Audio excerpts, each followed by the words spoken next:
I am an eternal optimist. So please, God, don't tell me that you're an eternal pessimist. I like to say I'm a realist. Oh, that's great. We're going to get along great. This is going to be great. This is Inside Wisconsin Sports with Trevor and Josh.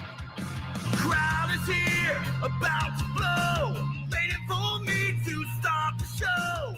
Out the curtain, lights go up from home.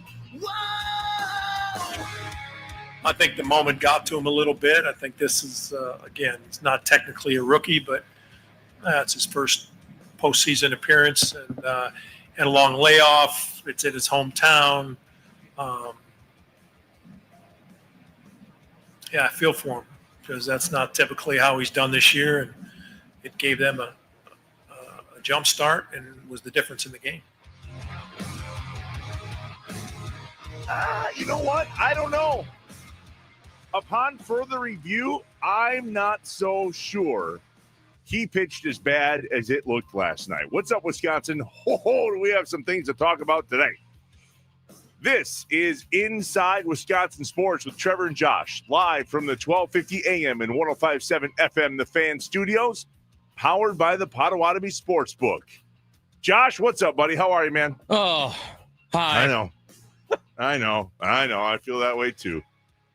It came out loud and clear on our Twitters last night, though, did it not? We were fairly connected in how we were feeling, yet I'm not sure it's completely justified. I have so much that I have reviewed since last night, and I'm personally a little upset at myself, frankly. I put out on Twitter that we should have seen this coming. Duh, he got the yips. By the way, follow us on Twitter, would you? At Trevor Thomas IW, at On Air Josh. Follow the show Inside Wis Sports. Also, The Fan Milwaukee is there. Facebook, Twitter, at The Fan Milwaukee. The website, thefanmilwaukee.com. You can watch us live on YouTube. My hat is here. It's just not on. I'm hot already. Yeah. It's going to be a sweaty morning. We just started. And we have so long to go. So join us on YouTube if you would. Search Inside Wisconsin Sports. There you will see us. The Nicolay Law Fan Talk and Text Line, 414-677-1250. 414-677-1250. So I mentioned it right away. Yes. I, on Twitter last night, went, ugh, I didn't see this coming. And I should have. I absolutely should have.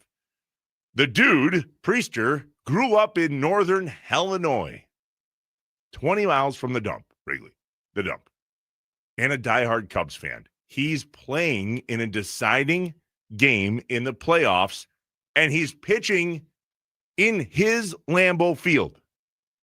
That's where he grew up watching games, loving games, falling in love with the game. No different than us as Packer fans look at Lambeau and go, the hallowed ground. Of course. Of course he's going to have the yips in the first. Duh. That's what I put out on Twitter. And I believe that. Okay. I think he got screwed. And I have so much to talk about in regards to that and analyzing that. Our morning mind dump at 7 o'clock is going to be a doozy. It's an hour. We're going to set aside an hour to mind dump all of this. Every day on this show at 7 o'clock, we get it all out. We're going to talk about it now, but we get it all out. And we want you to be able to get it out too. So whether that means you have to text us now and we'll hold it, or text us at 7 and we'll go with it right away. Well, man, we got some things to talk about. What's your gut feeling on last night, Josh? Because you more than anybody feel all the feels. Yes. As a matter of fact, Jason from the 920 texted me last night. He's like, have you checked on Josh? Yeah, I'm an emotional bowl of pudding. You know, that's what you got over here. Okay, good. I love it. Listen, I was so emotional, feeling like just extremes. However I was feeling was at such an extreme. I don't remember the last time I put out an angry tweet and then felt the need to redact it. I mean, you literally said it's not Take Back Wednesday, but after Priester got shelled, I said, good thing the Brewers saved Priester for this away game so it could give up 3 runs and not even go an inning. What a joke. Mm-hmm. I then went back an hour later and I said, I admit this was an overreaction. I'm just super frustrated and very nervous, which is true. That's exactly where I was at. I also have wait a second. Why do you find that was an overreaction? What were you processing that went, my bad? Because I didn't hate the decision to have him start game 3 leading up to game 3. It's not fair for me to say what an awful decision that was after now I see he gets shelled, right? When we talked about game 3 yesterday in the morning leading up to game 3, I said there's no questions here. You wanted Priester on the mound. You got through the bullpen game in game 2. This is it. This is what they wanted. They're putting him out there to do exactly what they wanted. There was no, I don't know, maybe they should have gone with Quintana. We didn't talk about any of that because none of us thought that. At least I didn't. I wasn't thinking that way at all. So I realized, okay, it's not fair for me to say, good thing we held him off, as if I wasn't okay with that. I was just upset by the result, which who wasn't besides Cubs fans? The result was runs. And I want to say the result was a couple hits and a couple walks. But this is part of my problem with the way that shook out last night. And I'm just going to say this. It is not an I have questions. It's a little part of the morning mind dump. Did he get pulled too early? No. Okay, I'm going to review that because I'm not so sure. And last night, by the way, I completely agree with you. And that's why he got pulled, because it felt awful. All the feels of all the things. It was not going in the right direction and so on. I'm just wondering if it wasn't as bad as it felt last night. And I'll explain more. Okay. I'm going to go into this ad nauseum, and I want your takes. However, we've all experienced first inning Freddie before. Yeah, and that's how it felt. No, you can't make that You comparison. don't think so? No, Why? You can't make the comparison. Why? Because fastball Freddie in the first is he makes a mistake. He sometimes makes 2 mistakes, one in the first inning and one in the second inning, that's taken advantage of and launched into the seats. That was not what happened with Priester. Priester never had it. His stuff outside of the zone wasn't even close. His stuff in the zone was right over the middle of the plate. I mean, there was no painting corners. His command just was not there. I'm not so sure he wasn't painting corners. There was a number of pitches that could have easily gone either way. Oh, I'm telling you there was. And I went back and researched the whole thing this morning. Okay. Pitch by pitch. Pitch by pitch. And that listen, at the end of the day, a lot of head tapping could have happened in the first inning last night. There was a number of different pitches, according to the pitch cast, that you can go back and look pitch by pitch that either were this far off, pinching the fingers together, or nicked it. Now, listen, this is not an umpire problem, but it was closer than I think it was. By the way, why are we pitching to Bush? I'm stealing and I have questions. Yeah. Can we not? Let's stop. Yeah. Well, because usually you don't walk the first batter of the game. Do you? If it's Barry Bonds, do you walk him? Well, maybe. So this dude is let off with a home run already, and then did it again. I would suggest we roll the ball to him on that first at bat. Yeah, put him on. I mean, God, that's a crazy take in itself to start a baseball game. But I mean, here was my thing too, right? Is that once the game was over, it was very easy to analyze the whole game. Now, obviously, the whole game changes based on what happens in the first inning.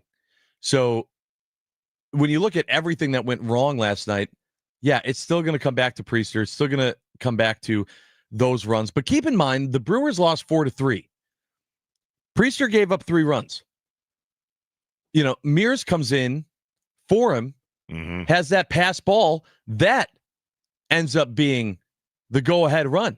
It is not like, you know, it was the cherry on top of the terrible start that ended up costing the Brewers at least a chance to, end this thing in game 3. What I said at the end of the game, little recap, I said, all right, here's the positive. Bullpen did their job. Yeah. Bullpen continued to do their job. Things got sticky. Cubs got some hits, but they played a different game offensively than what we had seen. In the first 2 games, they were getting on base, but bullpen was getting out of it. But then you have the slew of everything else. And honestly, I felt like I was analyzing a Packers game when the Packers lose of all the different things that went wrong. And it was still close, but you're not going to win when all those things happen. Priester failing, Mears wild pitch, Durbin base running, and all of the offensive struggles at the plate, especially with runners in scoring position all game long. You're not going to get past all of those things. You take away Durbin's, whatever that play is, which we're going to analyze, where he gets caught in a rundown. Let's go there right now. Go there right now. All right. That wasn't Durbin's fault. Murphy said it after the game last night. The bunt was too hard. Now, pause. Mm-hmm. Huh? What? I don't know that Durbin understands. It does, but then why are we, if he's running on contact and a bunt, does he not have to stay closer to third? Listen, that was the thing. Murphy also, in that quote, talking about that play, says he wishes that Durbin would have committed to going home. He hit the brakes. Durbin hit the brakes, and that was my thing. So clearly it was set up to be a safety squeeze, not a suicide squeeze, right? Suicide squeeze, he's going. It's almost like you're stealing home. Right? The ball hits the field and you're already sliding. So this was a safety squeeze, thinking that the ball was going to not get to the first baseman as quickly. It did, but then he gets in like this rundown game and he's immediately giving himself up as just an opportunity to advance the runners. Yeah. Did you not think that at one point he could have dove home and had a chance of being safe? He maybe had a chance. It sure looked like it. Yeah. What I'm saying is like, I don't think that they would have gotten doubled up either if he would have just not hit the brakes at all and just continued. He probably would have still been out, but you never know, to just on that first attempt to just keep going. But either way, if you take that play away, it changes the game and maybe the Brewers don't lose. If you take away the wild pitch, maybe the Brewers don't lose. If you take away any of the times that this Brewers team, offensively, that we saw in the first 2 games, that we saw in the 97 wins, would peck away, peck, keep getting singles and walks and get, and advance those runners and get them home. Yeah. Did not happen last night. All of these things, you're pouring all these ingredients into a big bowl, a loss, and you're mixing them together, and that's how it's made.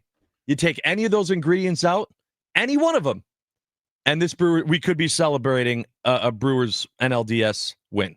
Completely. And the Cubs only did that in the first inning. They didn't have it the rest of the game at all. They ended up with 8 hits. The Brewers had 7. Yeah. And the Cubs, according to Mr. Pete Crow Armstrong, only had 1 clutch hit in the entire game. That was it. Yeah. That was it. It scored 2 runs. The bases were loaded. The Brewers had nothing like that this game, especially last game when all of it came with 2 outs. All of it. How about Yelich on second? Not to start the game. There was a different time. There was 0 out. 0 out. And it was just like, okay, this team gets that runner home from second with 0 out. It happened again in the 8th. Nope. And I have questions on that one. It was Churio at second in the 8th, nobody out. Or maybe it was Churio I'm thinking about. I don't know. There were multiple times where I was like, okay, we got a guy on second, no one out. This Brewers team's going to peck away. They're going to find a way to get that guy home. That one in particular, I have questions about.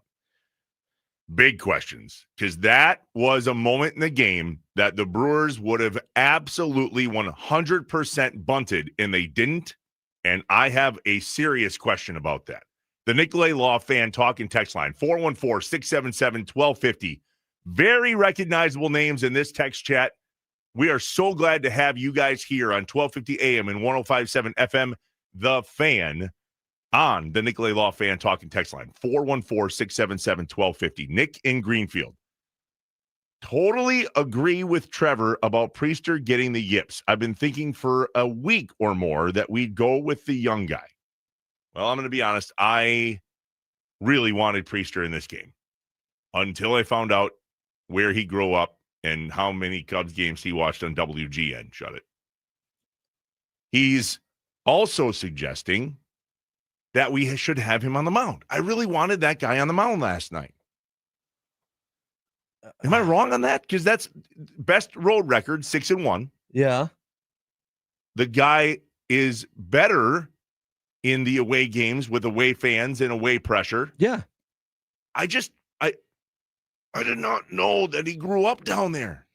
Listen, does that not change everything from an opinion? Why? No. Yes, No, because he was still the Brewers won when he was on the mound.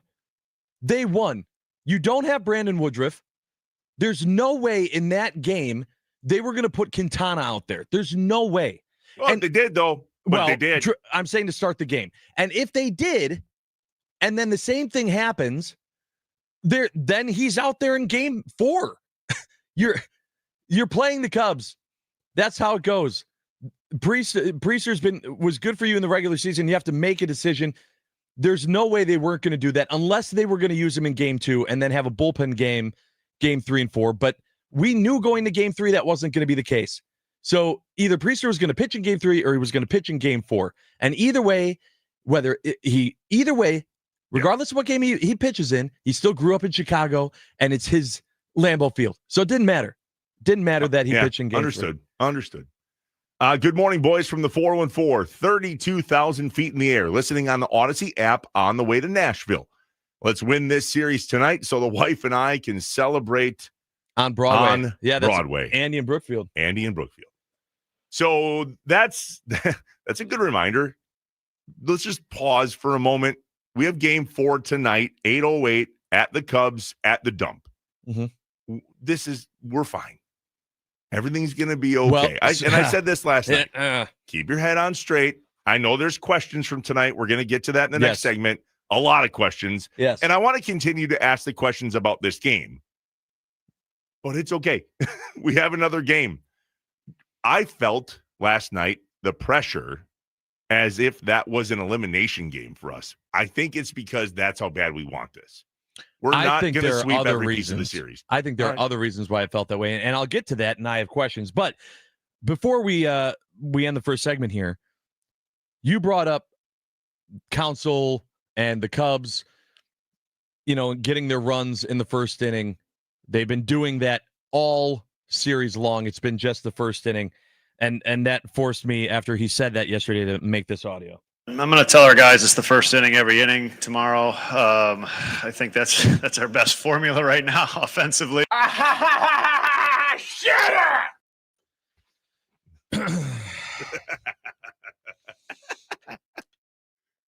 That's the most Counts thing ever. Ha ha ha ha! Good one. Hey guys, listen. It's the first inning again. Ha ha. Stupid. All right. Chicago wins game 3. That does not change the leadoff show with Tommy Wartz on the road, getting you ready for game 4, broadcasting live tonight from Brewski's Sports Club and Barbecue, courtesy of Sun Cruiser Vodka Iced Tea. 7 p.m., 1250 a.m. and 105.7 FM, The Fan. I love all of these old names and old messages that are coming in on the Nicolay Law Fan Talking text line, 414-677-1250. Keep them coming, and let's get your questions out. That's next, a segment we call here on Inside Wisconsin Sports with Trevor and Josh. I have questions. We'll do that next, live from the 1250 AM and 105.7 FM, The Fan Studios, powered by the Potawatomi Sportsbook.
What's up, Wisconsin? Welcome back inside Wisconsin Sports with Trevor and Josh, live from the 1250 AM and 105.7 FM, the Fan Studios, powered by the Potawatomi Sportsbook. Follow us on Twitter at Trevor Thomas IW, at On Air Josh, at Inside Wis Sports, at the Fan Milwaukee, and the fanmilwaukee.com. You write all that down? That's easy enough. Yeah. The Nicolay Law Fan Talking text line, 414-677-1250. It is time for I Have Questions, a segment we do every day here on Inside Wisconsin Sports with Trevor and Josh at 6:25. We have questions, and hopefully we have answers. Josh has questions, I have questions, and the Nicolay Law Fan Talking text line, y'all have got some questions today. 414-677-1250. This is I Have Questions. Trevor, I have questions. Do you? I do. Thought you might. So when we went off air yesterday in the morning, I had said, there are no questions. All the puzzle pieces are on the table. We just have to put them together. And then after that, the lineup came out.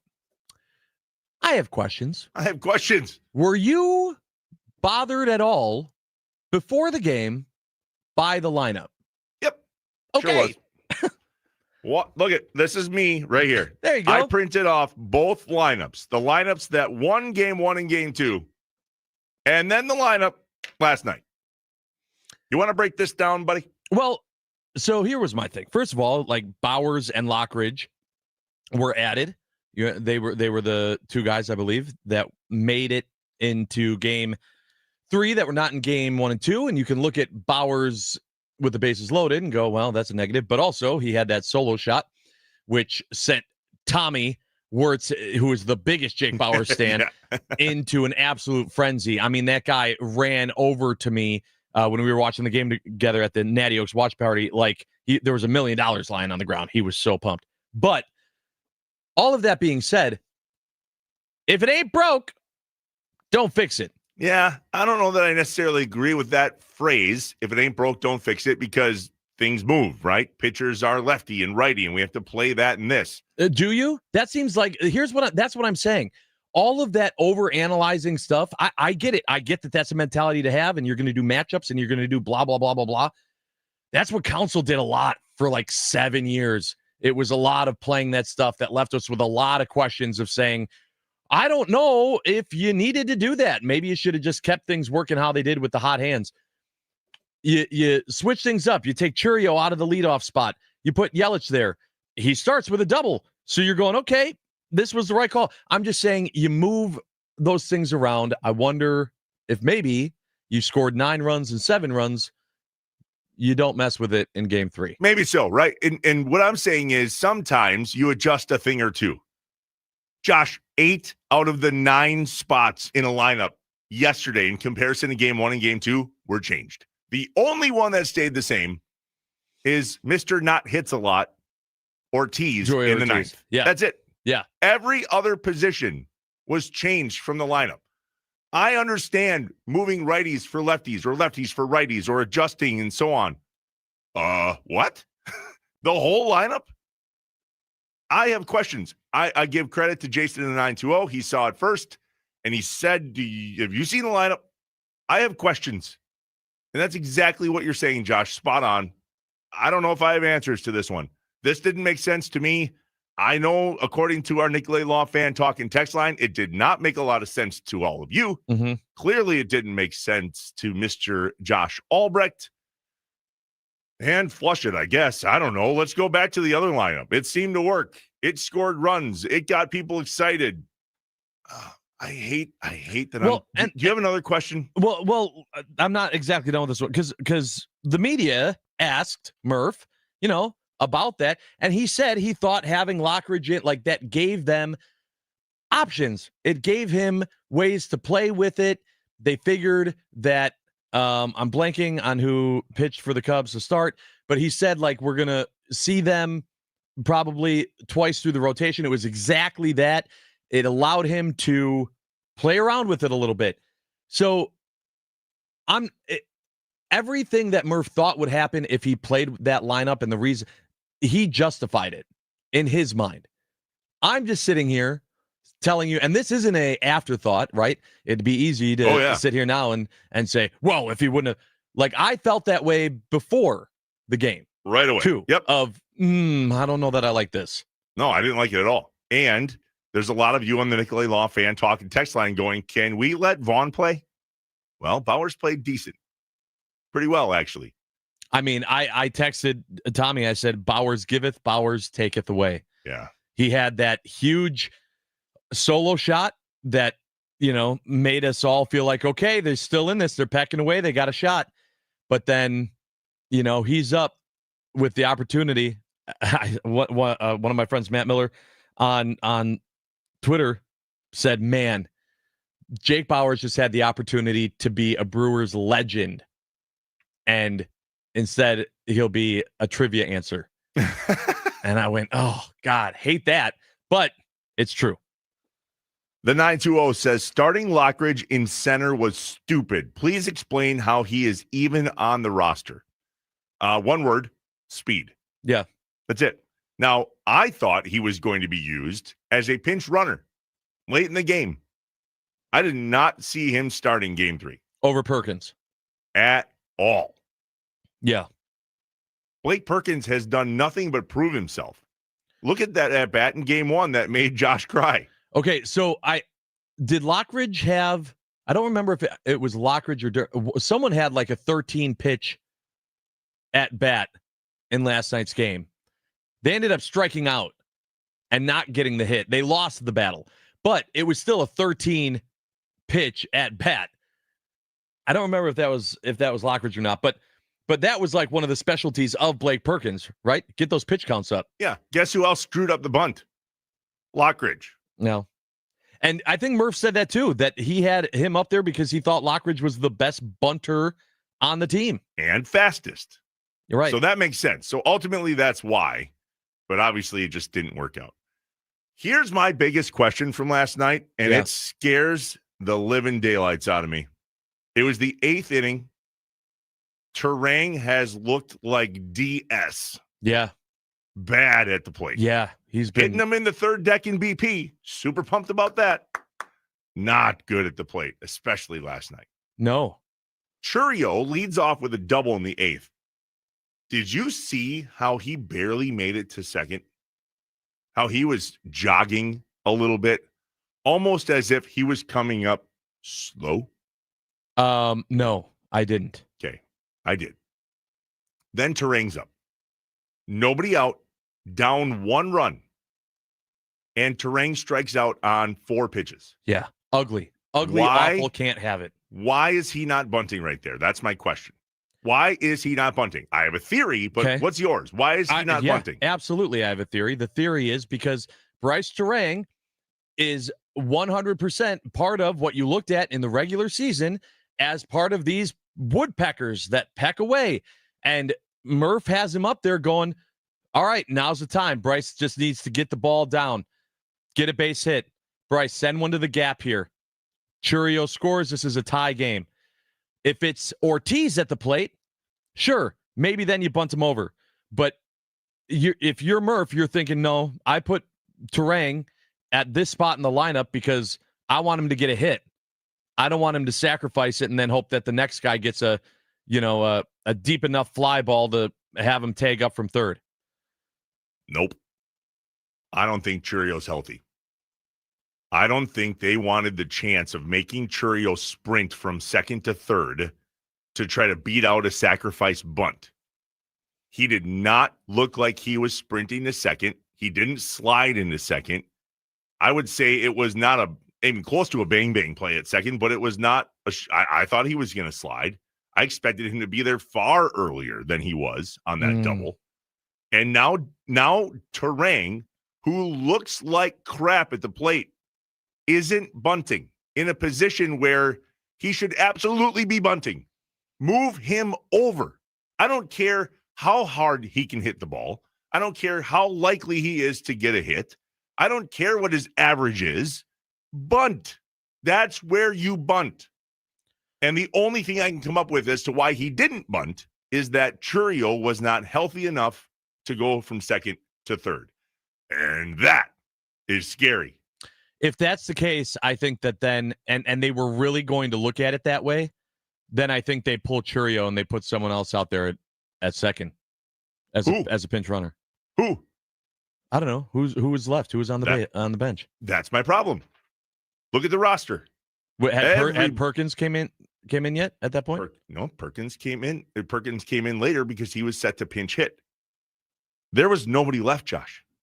The way that this lineup shook out last night, there was very few, if anybody, left that would go in that position that would be able to play left because they didn't want to keep Lockridge in the game. They knew they were going to put Blake Perkins in for him. They brought Isaac Collins in to pinch hit for Lockridge. Okay. Then they brought Blake Perkins in to pinch hit for Ortiz. Then they put Perkins in center. Isaac Collins didn't play in the field. And Monasterio went to short. So could they have put Monasterio in? No, because they didn't have anybody to go play left. That's why this lineup last night was completely jacked. In that situation, there was nobody left based on the plan that they had already had for the bottom of the eighth. It was a position where 10 out of 10 times Terang should absolutely try to lay down a bunt. And he didn't. And I have questions. I have questions why he didn't try to bunt. I have questions why somebody didn't tell him to bunt. I have questions if Churio wasn't healthy enough to run. What are we doing? Like that sequence right there. I'll take the first inning, whatever. Priester, I understand. Why didn't that happen right there? If there's a pinpoint position in a one-run game at the dump in a series winning game, 1,000% of the time, Terang bunts right there, except for last night. I don't know. I got a hard time saying 100 out of 100. Why wouldn't he? Because you think Terang can get a base hit. Okay. Or sacrifice. It's the eighth inning. We're down one run. If it's in the fourth, fine. Sure. Try to get a hit. The eighth inning. Like, is there, you know how there's a book in blackjack? Is there a book that we can look up for what you do in a baseball game when this, that, and this happens? Yeah, no. It's probably ChatGPT is what it is. No, there's not. That's what makes postseason baseball a chess game. I don't know. Man, I hope you're wrong. I hope you're wrong. Because this series changes a lot if Churio can't go. So you need him to be available. Yeah, Jason in Sheboygan on the Nicolay Law Fan Talk and Text line just said it the exact same way we did. If Churio isn't healthy, why didn't they pinch run for him right there? Jason in Sheboygan, we agree. Well, you just said it's because they didn't have anyone left. No, but my point is that's why. And if he's not healthy enough, why aren't we setting ourselves? If you know that Churio isn't 100% and you see him at second in that moment, and all of this is theory, so let's just play along here for a second. If all of that could be true, then you blow up whatever your plan was for the bottom of the eighth in terms of pinch hitting and all the jazz, and you get somebody in for him at that position right there. Here's an interesting one. The 608 says, Terang didn't look comfortable at all during that at-bat. Very true. I think he wanted to bunt. Maybe he should try. Maybe it wasn't his call. Then I have even bigger questions. See what I'm saying? Yeah. There's a lot to get to on the Nicolay Law Fan Talk and Text line. 414-677-1250. 414-677-1250. Keep your questions coming in. Keep your mind dumps coming in. Mm-hmm. We're going to play the most electrifying sound of the day next. And then at the top of the hour, the coffee will have kicked in. And we've got some mind dumping to do. And I know you do too. And we're probably going to take an hour to do it. Yep. It's going to be one of those, let's just take our time. We have the time to do this. Let's just get it all out, okay? Off your chest, out of your head, use your outside voice. What do you need to say about last night's Brewers game?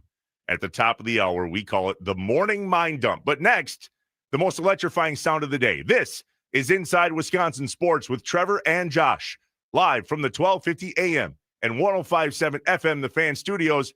It's so good to have all you here. We appreciate you, and we are powered by the Potawatomi Sportsbook.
What's up, Wisconsin? Welcome back.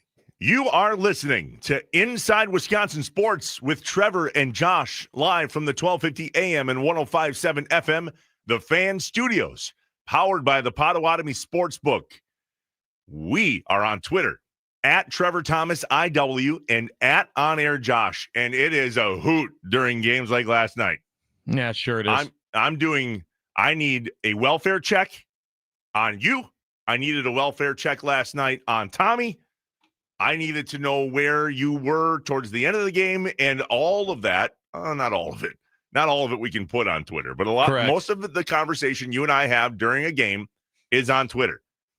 Not all of it. Yeah. And I won't read those texts, Yeah, I promise. good. But follow us. It's fun. At Trevor Thomas IW, at On Air Josh, and the show is at Inside Wis Sports. You can follow The Fan on Facebook and Twitter, at The Fan Milwaukee, and the website, thefanmilwaukee.com. We are live on YouTube. Hi, how are you? Hi. Good to see you. Search Inside Wisconsin Sports. Will pop up, and along for the ride you are. The Nicolay Law Fan Talk and Text line, 414-677-1250. We are about to read the majority of the things that you guys have sent here right after what we call the most electrifying sound of the day. The 1-2 pitch. Got him! Jeff Hoffman strikes out Cody Bellinger, and the Blue Jays have done it. They have knocked off the New York Yankees. They have won their first playoff series since 2016, and they are going to the American League Championship Series. All right. So that is your most electrifying sound of the day. And I know you're going, oh, what? Just the final call. The final call of the first team to lock up a position in a championship series this season. But more, because we always try to tie things back to Wisconsin here. Always. The way that series went should be this morning a light that Brewers fans can focus on. Yep. The Blue Jays came out and wrecked the Yankees at home in those first two games. Then in game 3, the Yankees won. The Yankees had their moment. Aaron Judge had his moment. That home run, they win in game 3 of that ALDS series, and then boom, right back, game 4, the Blue Jays still in New York, take care of business, finish the series, and make their way to the ALCS. There's no reason that the Brewers cannot do the same thing today. And it could have been plausible that the Blue Jays had a major hangover in that game last night. Mm-hmm. They had a 6-1 lead and gave it up to the Yankees. Yep. They had a 6-1 lead at Yankee Stadium and gave it up to the Yankees. They could have easily carried that over into the game last night, and they didn't. 100%. Brewers, flush it. Are you paying attention? Flush it. Just flush it. Move on. It was what it was. We can't flush it yet because we have a lot to get out of our system. That's the beauty of what we get to do with all of you. Get it out of your system. The morning mind dump is coming up at the top of the hour, but we have so many text messages, and I want everybody to know that's listening, and so does Josh. On Inside Wisconsin Sports with Trevor and Josh, we want to interact with you. The Nicolay Law Fan Talk and Text line is open. 414-677-1250. 414-677-1250. Sam in Milwaukee, we're glad to have you. The first day listening to Inside Wisconsin Sports with Trevor and Josh. Go Brew Crew. Josh, fantastic to hear your voice. Thanks, and buddy. also great to hear you again, Trevor. We appreciate it. Thanks for being here. Jason and Win Lake. That was a long I hate those. How could we have known Priester would turn into Clayton Kershaw in the playoffs? We didn't. No. I'm just looking for excuses. So Durbin in this rundown thing, there's somebody here that says Durbin's base running wasn't a double play. It was a net zero. If he doesn't make the out at home, the out is made at first. No. That's not how that works at all. Absolutely not how that works. Because a run scores if the out's at first. Bingo. I mean, at the end of the day, Durbin got caught up in what was a pickle. Yes. And there was a few things that happened there. We talked about this earlier. One, dude, just go. Just If commit. you're running, commit. 2, I thought he was going to get out of the pickle. There was a chance, I thought, He had when a chance. whoever had it bobbled it. And if Durbin's not a tall fella, so he needed all the reach he could get. Yeah. But I thought there was a chance he could have landed that. Number 3, in that scenario, and Josh and I were talking about this via text last night, I was confused if that was just a squeeze or a suicide squeeze. Part of me there kind of wishes it would have been a suicide squeeze. I absolutely wish it would have been a suicide squeeze. Absolutely wish it would have been. Suicide, meaning if you think you have your best bunter at the plate, it doesn't matter how hard the bunt is. In a suicide squeeze situation, they just need to get the ball in play. It can't be a pop-up. If you pop up the bunt, then you can get doubled up on a suicide squeeze. Otherwise, the suicide part is you're sacrificing the bunt. You're sacrificing who's bunting. But it doesn't have to be a safety. You can go for it. I wish that they would have been more aggressive and just done it if that was going to be the call. Yesterday, I used the word statriotism. It's what we use on the Inside Wisconsin podcast all the time. Statriotism is, by definition, a zealous patriotism for one's home state. Oh, I like that. We will share with you in the morning mind dump exactly what that means to this show, Inside Wisconsin Sports with Trevor and Josh. Morning, boys. Radio Joe here. Do you have PTBSD, post-traumatic Brewers stress disorder? I do.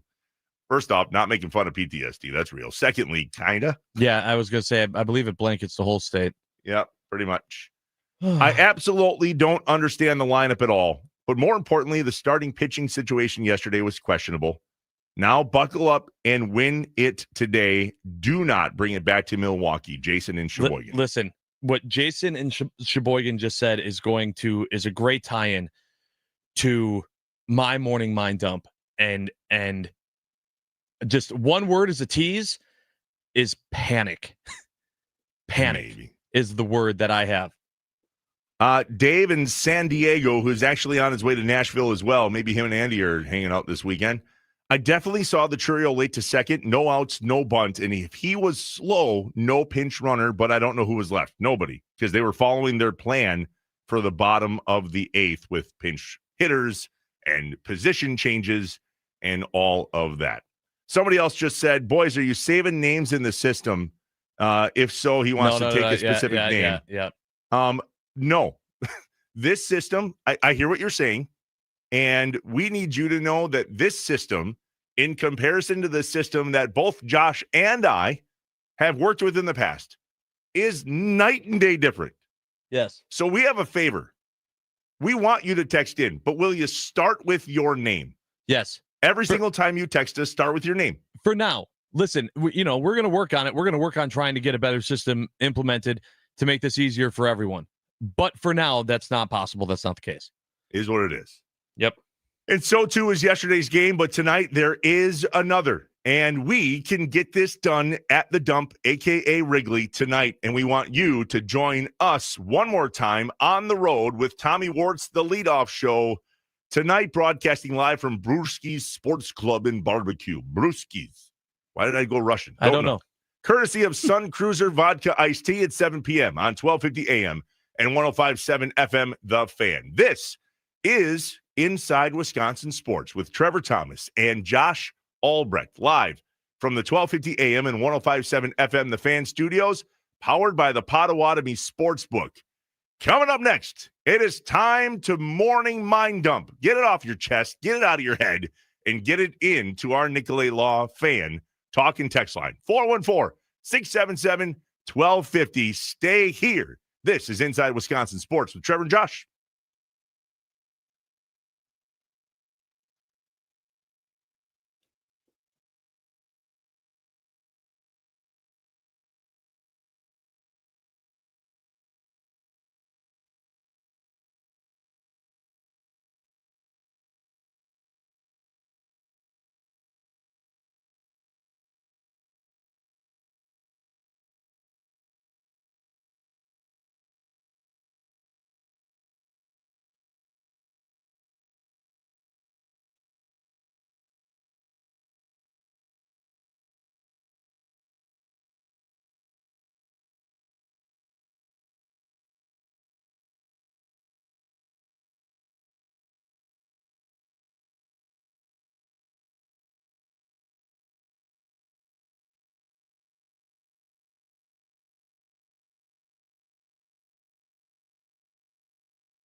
I am an eternal optimist. So please, God, don't tell me that you're an eternal pessimist. I like to say I'm a realist. Oh, it's great.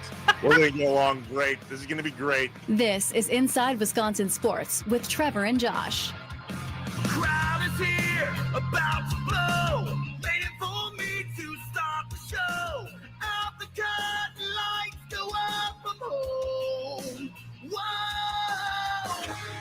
Yeah, very frustrated. Very frustrated with that first inning, the only inning. Command wasn't good, and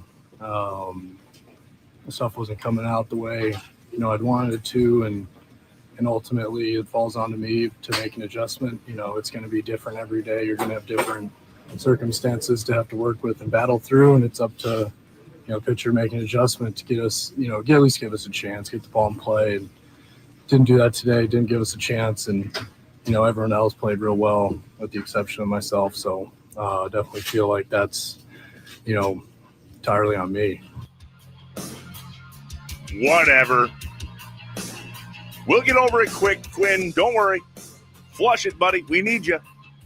Welcome in, Wisconsin, Milwaukee, and all of you listening on the Odyssey app or online at thefanmilwaukee.com.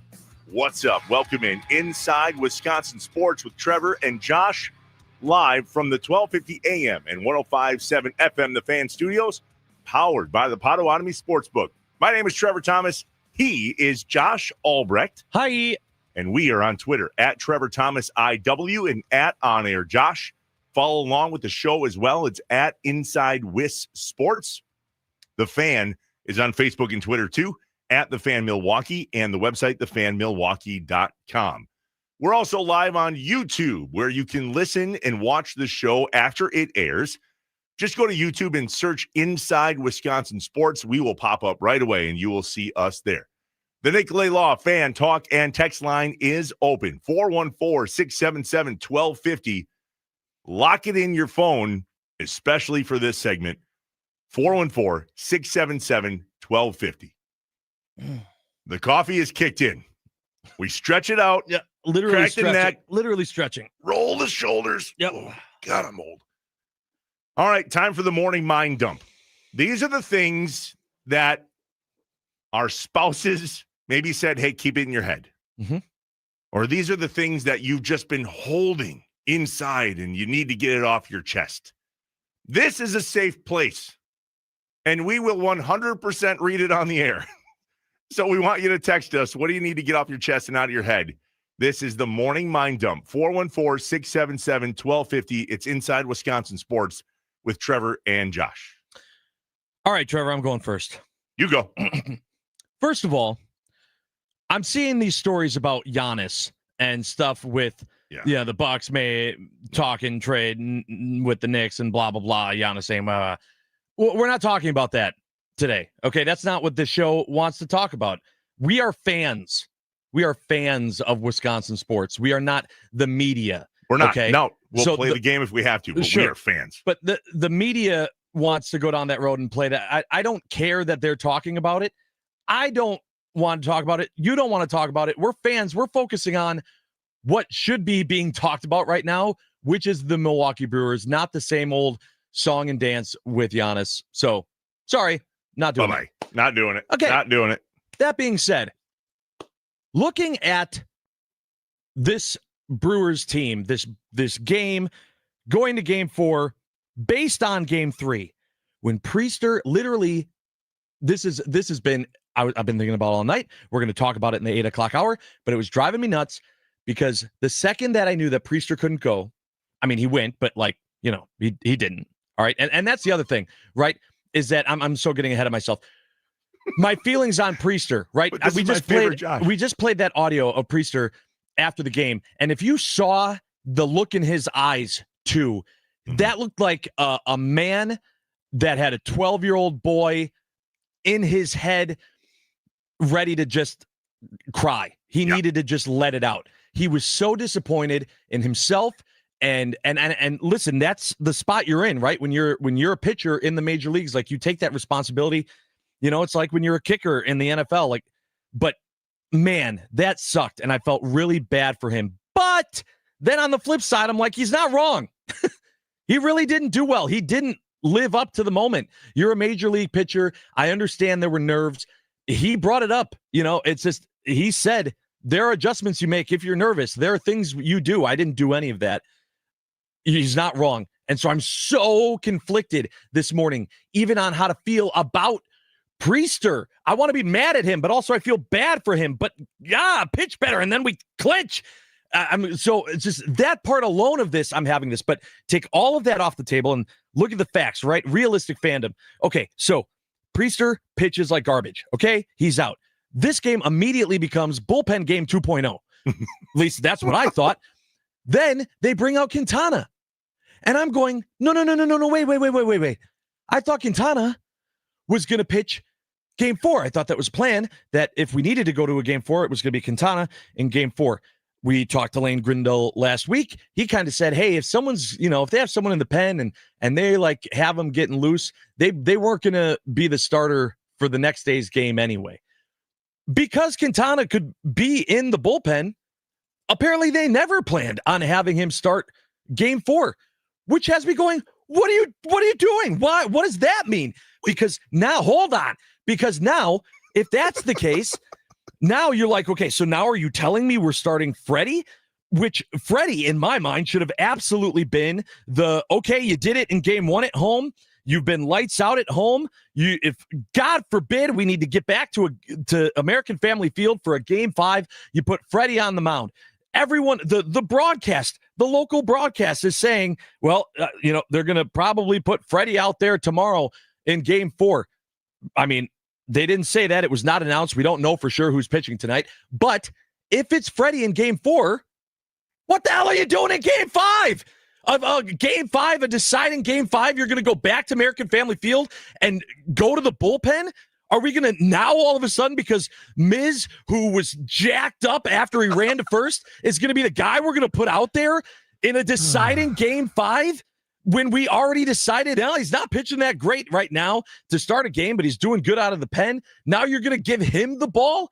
Is that the plan in a deciding game? We put all of our coins in, all of our everything. All of the chips were in on game 3. It was, we got through game 2. We have Priester, our boy, is going to go out there in game 3, and then we were going to rest. It was clear it was going to be rest the rest of the way. That didn't get to happen, but now I don't know what our plan is, and I feel like it's the same thing as the bullpen game.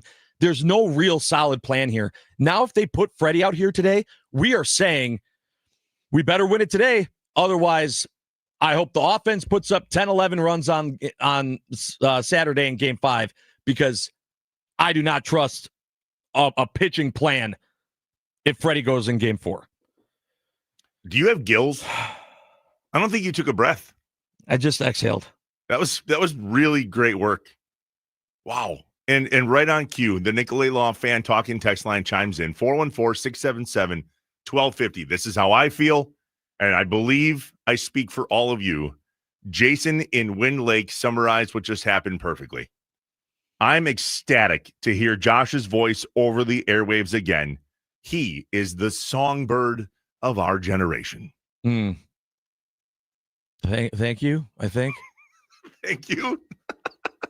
All right, you said a lot there. You said a lot there. Well, I dumped it all. I had to give it all. Yeah. So I guess we're just going to go to the text line for the rest of this segment, because you got it all out in literally one breath. How did you do that? What I heard you saying, and if I could pinpoint on one thing, it's the fact that Freddie is probably going to start tonight. I said that days ago, buddy, and I know that you and I agreed at that time, but what rattled you was Quintana coming out of the bullpen last night. Right. He pitched 2 innings, if memory serves me correct, and the stats don't lie. He's going to be fine for game 5. It's Thursday. So he pitched Wednesday, and he only pitched 2 innings. He'll rest today. Okay. He'll rest tomorrow if we need a game 5, and he'll be ready to pitch on Saturday. That's 1. 2, a 4-day rest for Freddie Peralta in the playoffs is plenty of rest. 4 days used to be the norm until this whole 5-man rotation thing happened. Freddie's good. He will be completely ready to pitch tonight, and you want your ace on the mound away. so that you don't have to play a home game in Game 5. Tell that to Matthew Boyd. How did that work for him in Game 1? Well, to our advantage. That's how that worked. So rather than pin that same scenario on Freddie, tell that to Priester. Hey, can we be a realist for a second and just spend a moment in the land of optimism and say that this is what we want? We want Freddie on the mound tonight. That's exactly what we want as Brewers fans. We want maybe Miz to come in out of the pen tonight. We want Ashby to pitch, Koenig. Trevor McGill would be great to see. Uribe would be great to see. Yeah. From a pitching staff perspective, last night did not go well. We're all on that same page. The starting pitching. I'm not mad at the bullpen. Concur. Grant Anderson. Yeah. Okay. Yeah. You think I expected that to be? Love you. Right. That was cool. The morning mind dump on Inside Wisconsin Sports with Trevor and Josh. I promise, Josh, it's going to be okay. We'll be okay. You don't know that. You don't know that. But that doesn't mean we can't be optimistic. Try it. Spell it first, and then just spend a minute here. Just a minute. Yeah, listen, you got all the things off your chest in one breath. That was impressive. Now, let's continue the mind dump, and also, I'm allowed to be optimistic, and I know you're allowed to be a realist. Heard. That's what makes this show great. Yes, I'm not telling you how to fan. And I am not telling you that, dude, we're going to be fine. I am actually telling you that. We want Freddie on the mound tonight. This is exactly the scenario. If we needed this to happen, based on our performance last night in the first inning, this is perfect.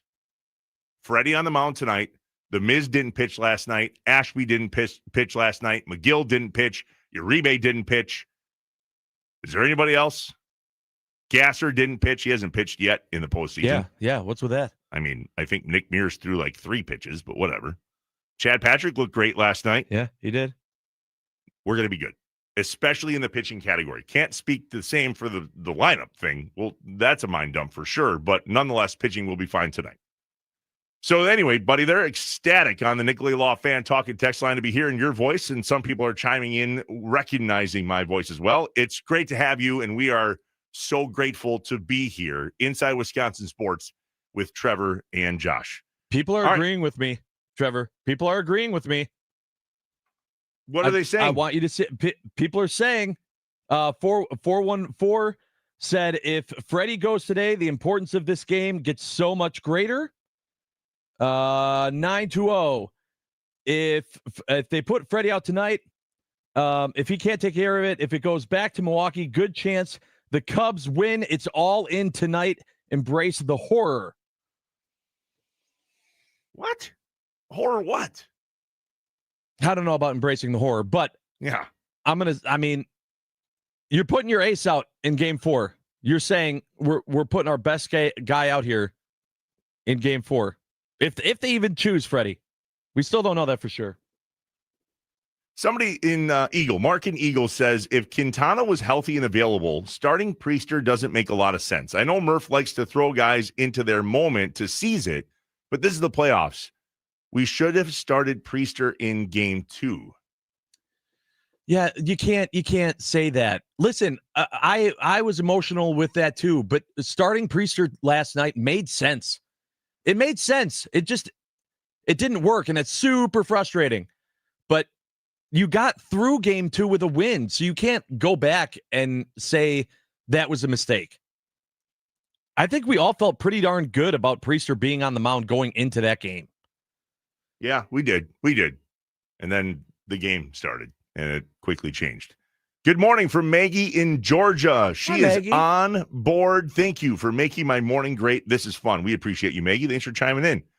Josh, did you grab yourself a big old bowl of chili at Natty Oaks? Well, you need to follow him on Twitter because the answer to that is yes. Yeah. You always get a big old bowl. Great to hear you back on the air. Great show, Matt from Auburn, New York, which is, by the way, very close to where Pat Murphy's hometown of Syracuse is. So if you have the inside scoop, give us a buzz. Abby in Milton, glad to be a convert and so glad to hear Josh's voice. Thanks, Abby. You. We appreciate you for being here. Hi, Josh. Jerry in a plow truck says hi. Oh, hey, how you doing? All right, Brian in Milwaukee says, whoa. Yeah. Everyone needs to chill. We're the better team, and it took all of those missteps for the Cubs to win by 1 run. It ends tonight.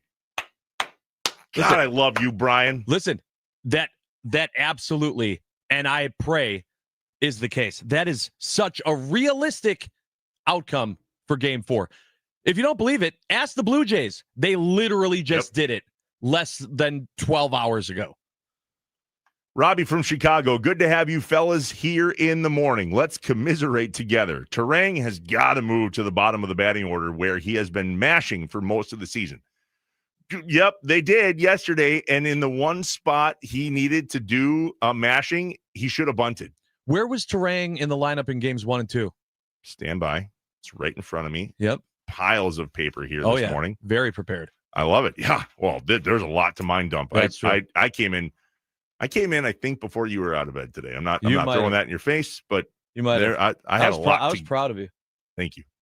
All right. The game 1 lineup. Terang was batting second. That doesn't seem at the bottom of the order. No, but they moved him there yesterday, and that's what he's saying. Let's move him to the bottom. That's what they tried to do yesterday. Oh, I see.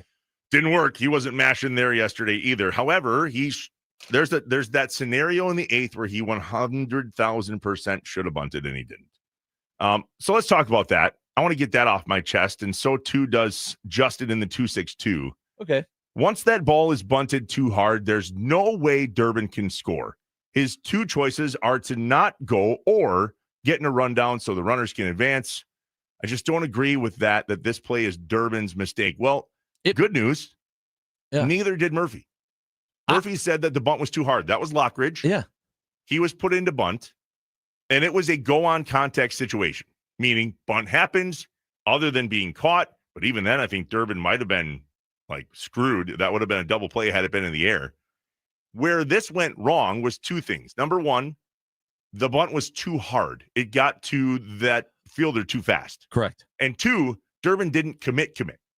Now, in hindsight, by the way, other than the runs not scoring, the play worked out in our favor.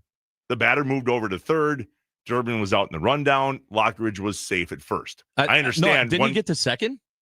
Did he get to second? I think he did in the rundown. That's exactly the point. Because he, played the I'm caught in a rundown game, I think both runners got to advance.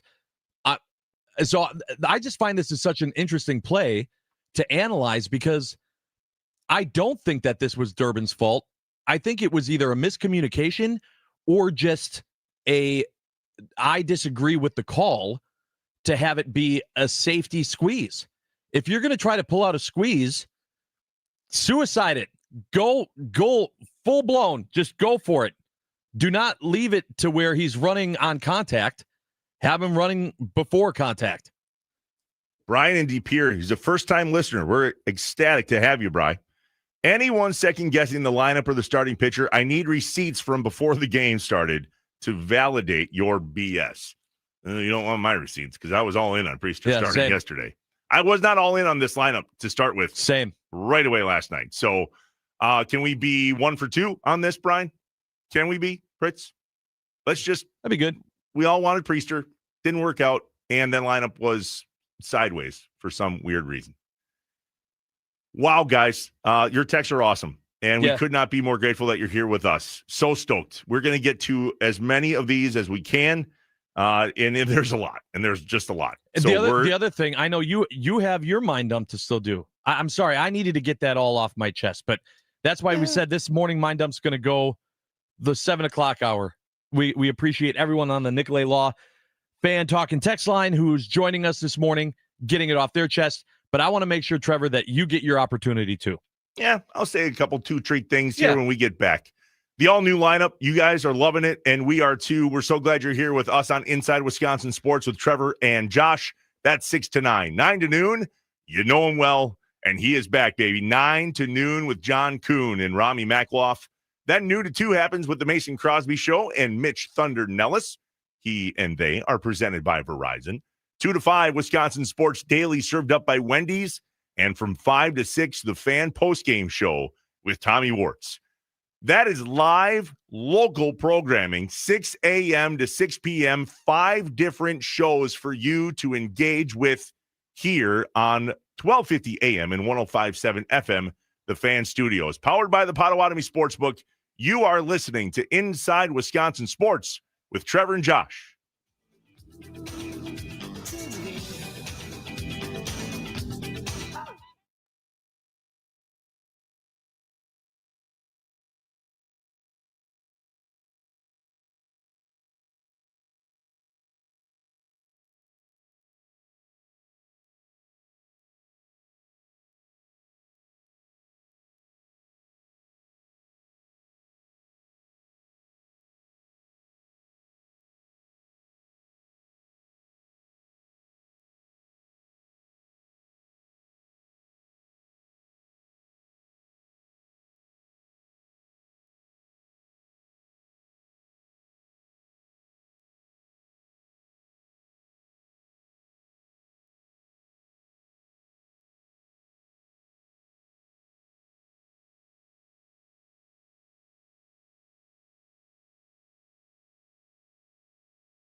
This is totally one of those bumps that, like,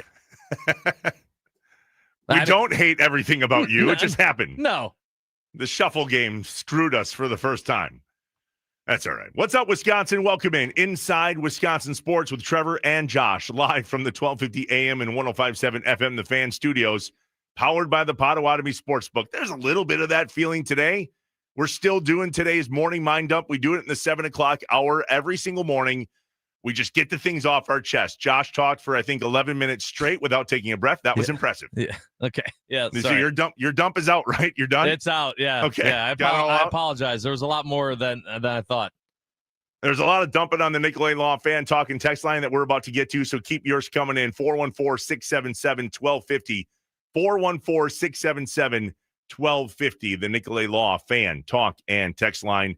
Here on The Fan with an all-new lineup, Inside Wisconsin Sports with Trevor Thomas and Josh Albrecht. Hi. 6 to 9, then 9 to noon with John Kuhn and Rami Makloff. The Mason Crosby Show from noon to 2 with Mitch Thunder Nellis, presented by Verizon. And then 2 to 5, Wisconsin Sports Daily, served up by Wendy's.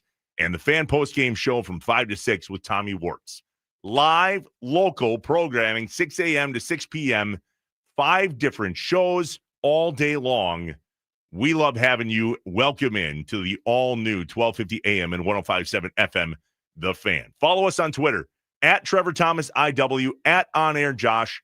The show is at Inside Wis Sports, at The Fan Milwaukee, with the radio station on Facebook and Twitter, and the website, thefanmilwaukee.com, plus live on YouTube. Hi. Hi. I don't know how you do that whole long talk thing without taking breaths. It doesn't work well for me. Okay, full big of breath. hot air over here. All right, well, it was impressive. And thanks for doing it. And now on to the Nicolay Law Fan Talk and text line. I have a mind dump that I will get out yet this hour, but I care more about you guys. And so I want to make sure we get to some of your comments, questions, concerns, and dumpage here on the Nicolay Law Fan Talk and text line. 414, say this, would you? 414-677-1250. We were watching the game last night, Josh, with a bunch of my buddies over in one of my buddies' garage, Gibbons' garage. And 2 of these guys start busting me up. Well, apparently you're not reading my text anymore. What's going on over there? And so I literally pulled up the talking text line. I'm like, how do you decipher all of this? Yeah. Yeah. Put your name first. That's the best way. That helps. If you want us to read your text, put your name first, please. Because especially in the moment, there's a lot to get to here. Yeah. So here's an example. Ryan from the Wood. Glad I found this show. This is now my new morning show. Great work, Trev and Josh. Well, thanks for being Welcome here. We aboard. appreciate it. Thank you. All right, let's get a bunch of these out. The 414 says, I was worried about Priester and the nerves, but it was the perfect game for him to hopefully get over them. Tonight is a must win. No discussion. Must win. Technically not a must win. Eric in Sun Prairie. This is interesting. On another note, technically not. You're right, but that's not optimism. Well, it's realism. It's realizing the fact that there is a game 5 available if they don't win. I want to win tonight too. I wanted to win last night. But not everything needs to be black and white. I know. It doesn't have to be. And listen, that was a long road for me to get in the land of the great too. I'm so glad that there are people like you out there that can live in that world. And please do. We are so much the same person, yet so different. It's my favorite part of this show. All right, Eric in the Prairie. On another note, this is fascinating. What's up with the lack of stolen bases? That's a good point, man. We have not had a lot of that. Bill from Jefferson, slightly panicked, but I agree with you that Freddie goes tonight on the road. The only concern is that the wind blows out tonight and Freddie gives up the long ball. I think the Brewers pull it off tonight. They clinch and celebrate at the Dump, also known as Wrigley Field, but we call it the Dump. And the Cubs fans' long offseason begins tonight. See? Love it. That's what we're hoping for. All right, Mark and Eagle says, you either put Freddie out there in game 4 or game 5, but depending on your view on things, that makes tonight a Saturday must win. Tonight or Saturday, a must win. What difference does it make? Why panic if Freddie goes out there tonight? That's how I feel. And you're not necessarily on that same page, Josh. No, because, well, it's because I don't know what happens in game 5. It's that uncertainty of not knowing if Woody was in, or if Miz never lost, the juice he had before the All-Star break as a starter. I don't think I'm as concerned. But if you're looking at Freddie as like, okay, Freddie's our guy, then yeah, whatever game he's pitching, whether it's game 4 or 5, that's where the pressure is. This is an important one right here. The first 5 words are very, very important. I already know the text. Josh, yep, I agree with Trevor. You could stop right there. No, I'm not stopping there. It will all work out and be fine. I am only a step or two below Cato in my pessimistic views, but I don't see a way they lose tonight or the series. Everything about yesterday was a debacle from the start and still only lost by a run with endless opportunities that just didn't work out. 16 hours from now, you'll be on your way, Josh, to the team store for an NLDS Champs shirt. Why? Because you should buy all the gear. You buy all the gear. Absolutely. And listen, that was one of the frustrating things. That's why I compared it to like a one of those Packers games where it's close. The game is within reach. You see opportunities for them to win, but you just can't have as many things go wrong and still win the game. That was the NLDS game 3 for the Brewers. Any of those things change, and I think the Brewers still come away with a win. But all of them happening, Josie says starting Quentin made sense. Freddie makes sense today. Agreed, that adds the pressure of today's game, but Freddie is exactly who you want to shut the door on them tonight.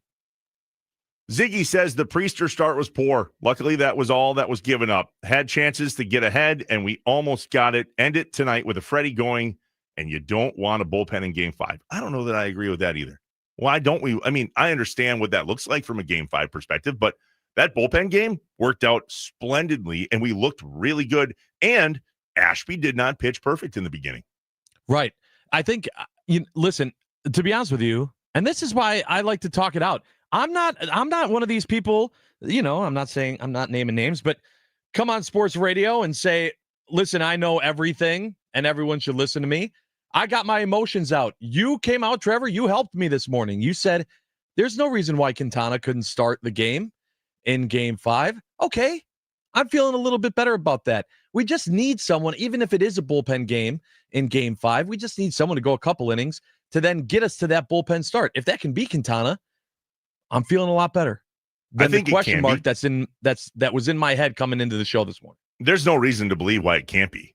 Quintana starting on a if needed Game 5 is exactly what I think is going to happen. Jason in Sheboygan brings up a good point here. Crow Armstrong would have been tossed in any other game for arguing the strike 3 on his check swing. Did you? That is so true. I did see that, but also I don't think he went. So that's funny you say that, because earlier in the game, they called strike 3. Oh, and got it wrong. Oh, yeah. And then it happened again. Yeah. I literally didn't think he went either. Now, it's debatable. Does anybody really know what the plane is? Like when they say he broke the plane. Yeah, right. Do you really know what the plane is? No. Some people say it's the plate. Some people say it's half the plate. Some people say it's his front leg. Some people say, could you see the tip of the barrel of the bat? Nobody friggin' knows. It's a heat of the moment call. And it's probably going to be one of. Can you tap your head for an ABS review on a check swing? Because it was the wrong ball or strike call? Oh, that's interesting. That'll be a question. We'll have to look that up once. Yeah. Reckon we can win this one. Let's go, crew. Also, amazing to hear Josh's voice again. Thank you. After becoming a convert. We appreciate you. Great show, fellas. Justin in Port Washington. As for Durbin, he should have committed to scoring before he turned back to third the last time. Runners were second and third. He was 8 feet from home, and the chances of a Cubs pitching throw and tag were greater than turning back to third and getting tagged anyway. I agree. There was a point there at the end of that pickle where I thought he could have dove, scored, and we would have had runners on second and third. But the glasses in the back of my head are always the clearest. Right. Marcus in Iowa, great to hear you fellas, and great to have Josh back on the air. Oh, thanks, buddy. How's your head doing over there? It hurts, but it shouldn't. This is fantastic to have all of this love coming in for you. A lot of very, very kind people. I never want to revel in someone else's misery. However, I am so glad to have you back on the air, Josh. I appreciate that. I hope you have fun with us. Another one. So glad to have you guys to listen to in the morning. We appreciate you coming on over. This is great. Wow. All right. Freddie absolutely has to go today. You do not hold back for game 5. The plan for game 5 is not to play it. That is a fantastic take. Yes. I do love that. All right. Great show, guys. Glad you're back, Josh. Listening for the first time. My dial is set. I love Murph, but it seems like he possibly overmanaged the moment last night. We have the best record in baseball. Keep it simple, man. Let's get counseled to be the one to implode with gimmicks. And that's true. I mean, I feel that way because it seemed like there was a lot of moving parts last night, and that is not typically the Murphy managed game that we're used to. The playoffs are different. But did you not agree, Josh, in the moment when we texted about this, that there was a lot moving and shaking in that game? Yeah, it felt like they were off. The whole team was off. Now, this was also the first game of the series that was in Wrigley, right? Again, I'm going to keep going back to the fact that the Blue Jays took care of business in New York in game 4, right? It could have been a lot of things that were going wrong. It could have been way more than just Priester being off and then them having to battle back, down 4-0 to start the game, or 4-1, I should say. But it something felt off. The offense just wasn't clicking like we had seen them doing, pecking away, doing things. It looked like it was more of a struggle for them to have good at-bats. I don't know if you remember me. I said that like consistently in game 1 when we were watching together at AmFam.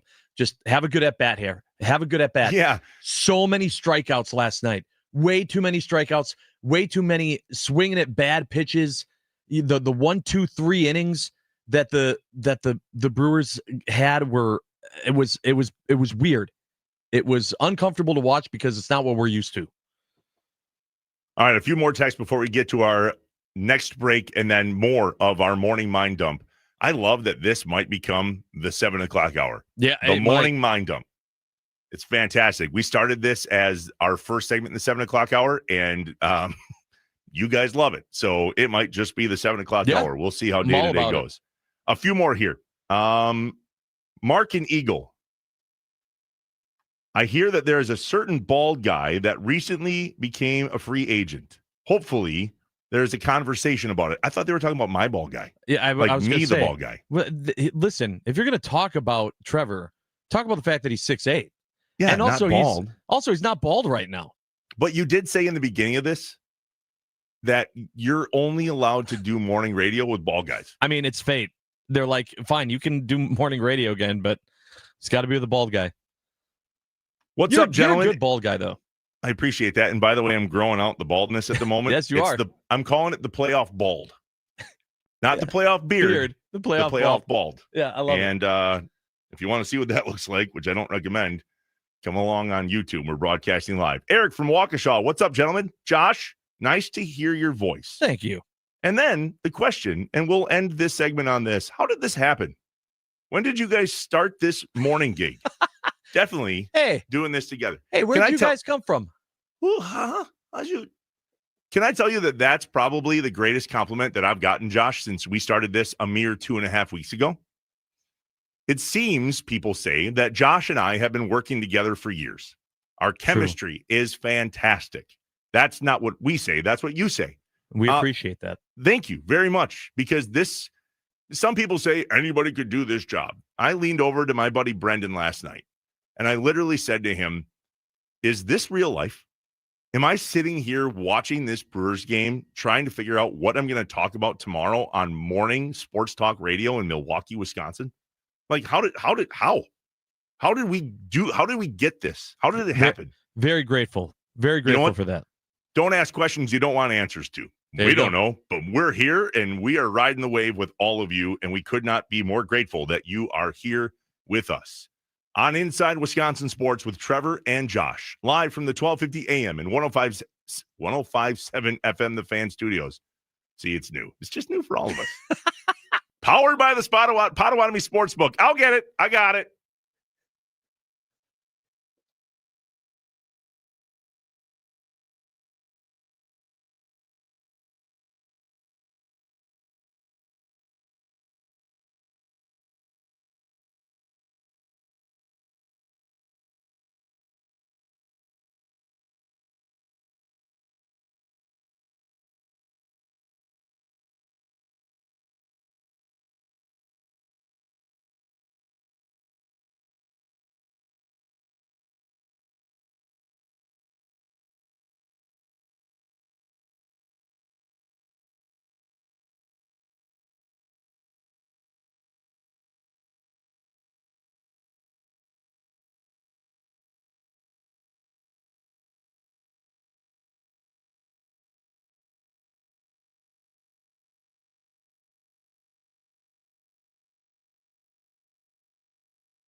What's up, Wisconsin? Welcome back inside Wisconsin Sports with Trevor and Josh, live from the 1250 AM and 105.7 FM The Fan Studios, powered by the Potawatomi Sportsbook. We're on the Twitter at Trevor Thomas IW and at Josh is on air Josh, at on air Josh. Hi. Josh is at on air Josh.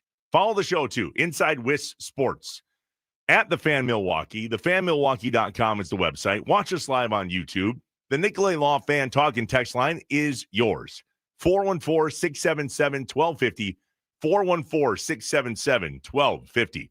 Back to the Talk and Text line. There's so many more to get to before the 8 o'clock hour. Here we go. Nick in Greenfield. Every day is a new day. I'm so jacked for the game tonight. Not looking forward to being tired tomorrow. You're telling us. Mm-hmm. You're telling us. Hey, you could be, a fan of a team that didn't even make the postseason and getting to go to bed at 8 o'clock. Yeah, that's valid. Be grateful that you're getting to be tired. Justin from Port Washington, first day listening to you guys. Happy to be here. Great show. We appreciate you. Hi, Justin. Jason in the 920 says, the wind is pushing out to left tonight, but considerably calmer. Anything is on the table. Jason in the 920, what are you, a meteorologist? You got what is he is. He's a closet meteorologist for sure. And did you see that graphic they used on TV last night? Yeah, that was weird. I don't know how I felt about that. We've never seen that before. So literally, I'm sitting in the garage with all these dudes in the neighborhood, boys in the hood, and all of us at the same time went, what the hell is that? Like the wind was coming in from center, left center, and right, but blowing out dead left. Yeah, it was weird. By the time I had the graphic figured out, we figured out what it was, and then it was off. Yeah, also, it didn't matter because too many strikeouts. It doesn't matter which way the wind is blowing if you don't get the ball in play. We got a lot of argument here real quick on this whole idea of check swing or not check swing. Some say it's the 45-degree mark. Somebody earlier is like if the umpire judges that the batter offered at or committed to the pitch with a common guideline of the bat crossing the 45-degree plane of home plate. Pause. Would you guys have your little tools from geometry class? Yeah, protractors. You got protractors out there? That tells you how I did math. I don't even know what it was called. Protractor? Spell it. Impossible. What do you mean? It's the word pro and the word tractor. Is it one word or two? It's one word. You sure? Yeah. How do you call 45 degrees in a moment is my point. Oh, I see. Nobody gets out, timeout, my time. We got to measure the degrees would be really funny. Of the geometry. Everyone hold. Pulls the protractor out. And somebody else is like, it's not challengeable. I know. I'm asking if the ABS system will allow you to challenge a called check swing or no call check swing. Again, pitcher, catcher, or batter have to tap their head. Tap it. Tap their head. Yep. That kind of hurt. I was going to say you're slapping it. Scott in Wausau chimes in and says, the offer from the bottom of the order behind Bowers last night really hurt. Freddie tonight, win it in enemy territory. I'm another convert here. Good to hear you, Josh. Hey, good to hear from you, Scott. Thanks for joining us. And then let's see here. We got Big Daddy from Slinger. Come on, boys. Uke is going to strap the team on his divine shoulders and bring us home with a victory. I mean, I'm not telling you how to fan. If you're putting it up to Uke and the divine powers that are out of our control, by all means, help. Let's do it. Scotty, Tiffany, Trevor, glad you found a permanent home. And Josh, awesome to hear you again. I'm enjoying the two of you, and you have now become my favorite morning show. Hey, we like that. Thanks, Scotty. Tiffany, we appreciate you. Hey, we got Save the number. 414-677-1250. We got Ron in New Jersey here. He says, in all caps, love the show. Thank you. But I disagree with Trevor. Freddie should pitch game 5. Freddie is 9-1 with a 1.77 ERA at home this season. That 1.77 home ERA is the lowest in MLB. Freddie's road ERA is a full 2 runs higher. That's a massive, significant difference. Pitch Freddie at home in game 5, if even necessary. Yeah, call on me. Let me see. Trevor. Yeah, thanks. That was my realistic view of the way Quinn Priester was supposed to pitch last night. He had the best record on the road for the Brewers, the lowest ERA, the most strikeouts, all of those stats, which is exactly why it wasn't supposed to go down the way it was last night. So if all that's true, then screw letting Freddie pitch at home in a game 5. Make him pitch tonight. You listen. if he doesn't pitch tonight, I have questions. What did I tell you before Game 3 in regards to Priester? When everyone was talking about how amazing he was on the road and everything else, I said, no. Priester is 0-0 with a 0.00 ERA. This is the postseason. Everything is different. Everything changes. And the stats from the first 162 games are gone. It is all about that game. That is why the team has to be locked in every single game. Last one. Boys, good to have you on 105.7 The Fan, officially back on the presets. We're glad to have you too. He says, I'm ready for a great late night ahead. They'd like to see Vaughn to have a big night and a revenge game, which would be cool. I hope we can get the job done tonight and have a weekend to recalibrate and do it again in a best of 7 in the NLCS. His name is Dawson. Maybe he grew up watching WGN, or his parents grew up watching WGN. Think he chose his name when he was born? Maybe he changed it. Maybe even though he's a Brewers fan. Okay. You know what changed this lineup, and it is absolutely insane. The all-new lineup here on 1250 AM and 105.7 FM, The Fan, is legit. 6 a.m., if I don't say so myself. 6 a.m. to 9 a.m., here's the most legit part. Inside Wisconsin Sports with Trevor Thomas and Josh Albrecht. 9 to noon with John Kuhn and Rami Makloff. Kuhn is back. Noon to 2, the Mason Crosby Show with Mitch Thunder Nellis, presented by Verizon. 2 to 5, Wisconsin Sports Daily, served up by Wendy's. 5 to 6, the Fan Postgame Show with Tommy Wartz. That's 5 shows, live, local programming, 6 a.m. to 6 p.m. Because why? You deserve it. That's why. Milwaukee deserves it. The state of Wisconsin deserves this. Yes. Passionate people on the radio. Some consider themselves members of the media. Inside Wisconsin Sports with Trevor and Josh? No. Not so much. No, we're fans just like we're fans. And I want to complain like a fan, and I want to celebrate like a fan, and I want to listen to my friends talk like fans. And for the love of God, I want to be so stinking tired tomorrow morning because this game took forever to get a Game 4 win for the Brewers. And moving on to the NLCS. We have a text here. One last text I want to get in. It finally happened.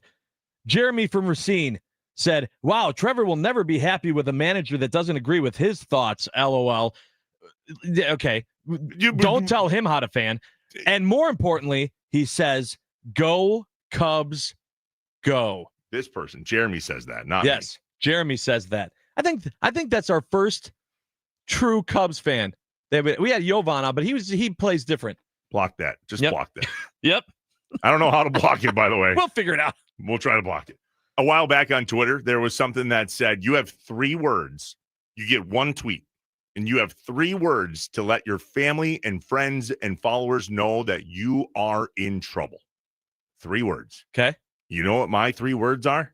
What? Go Cubs, go. Ooh.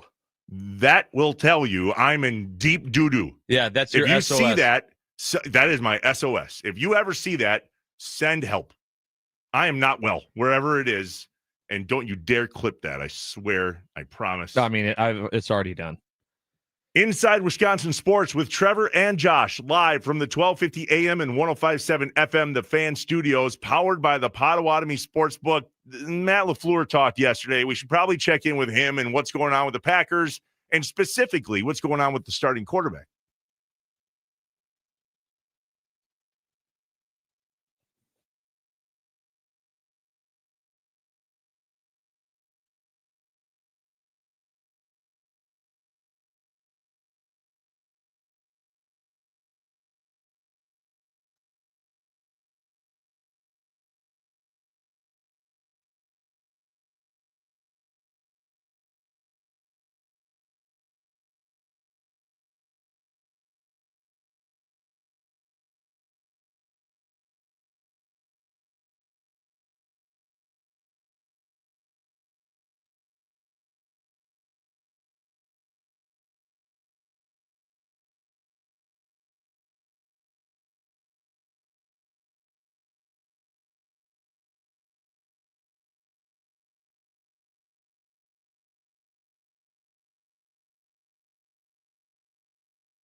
I am an eternal optimist. So please, God, don't tell me that you're an eternal pessimist. I like to say I'm a realist. Oh, it's great.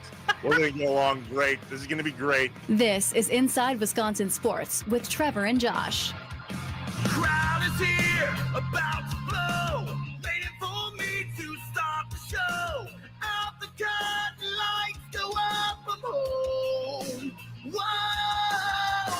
I think the moment got to him a little bit. I think this is, again, he's not technically a rookie, but it's his first postseason appearance and had a long layoff. It's at his hometown.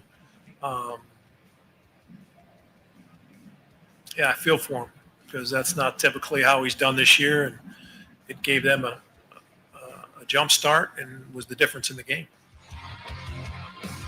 And in the third hour of Inside Wisconsin Sports with Trevor and Josh, we are flushing it and moving on to Game 4. Yep. Let's go. We No time spent to sulk. We got to move. Nope, gotta go.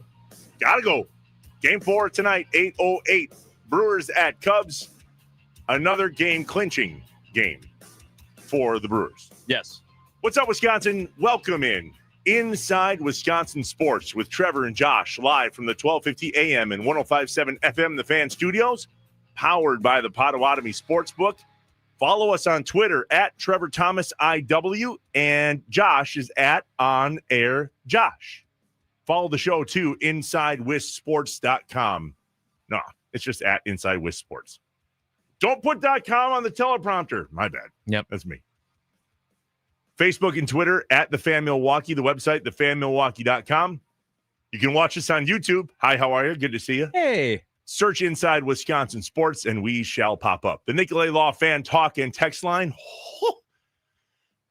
We can't keep up. We're doing our best, but we still want you to text us. 414-677-1250. 414-677-1250.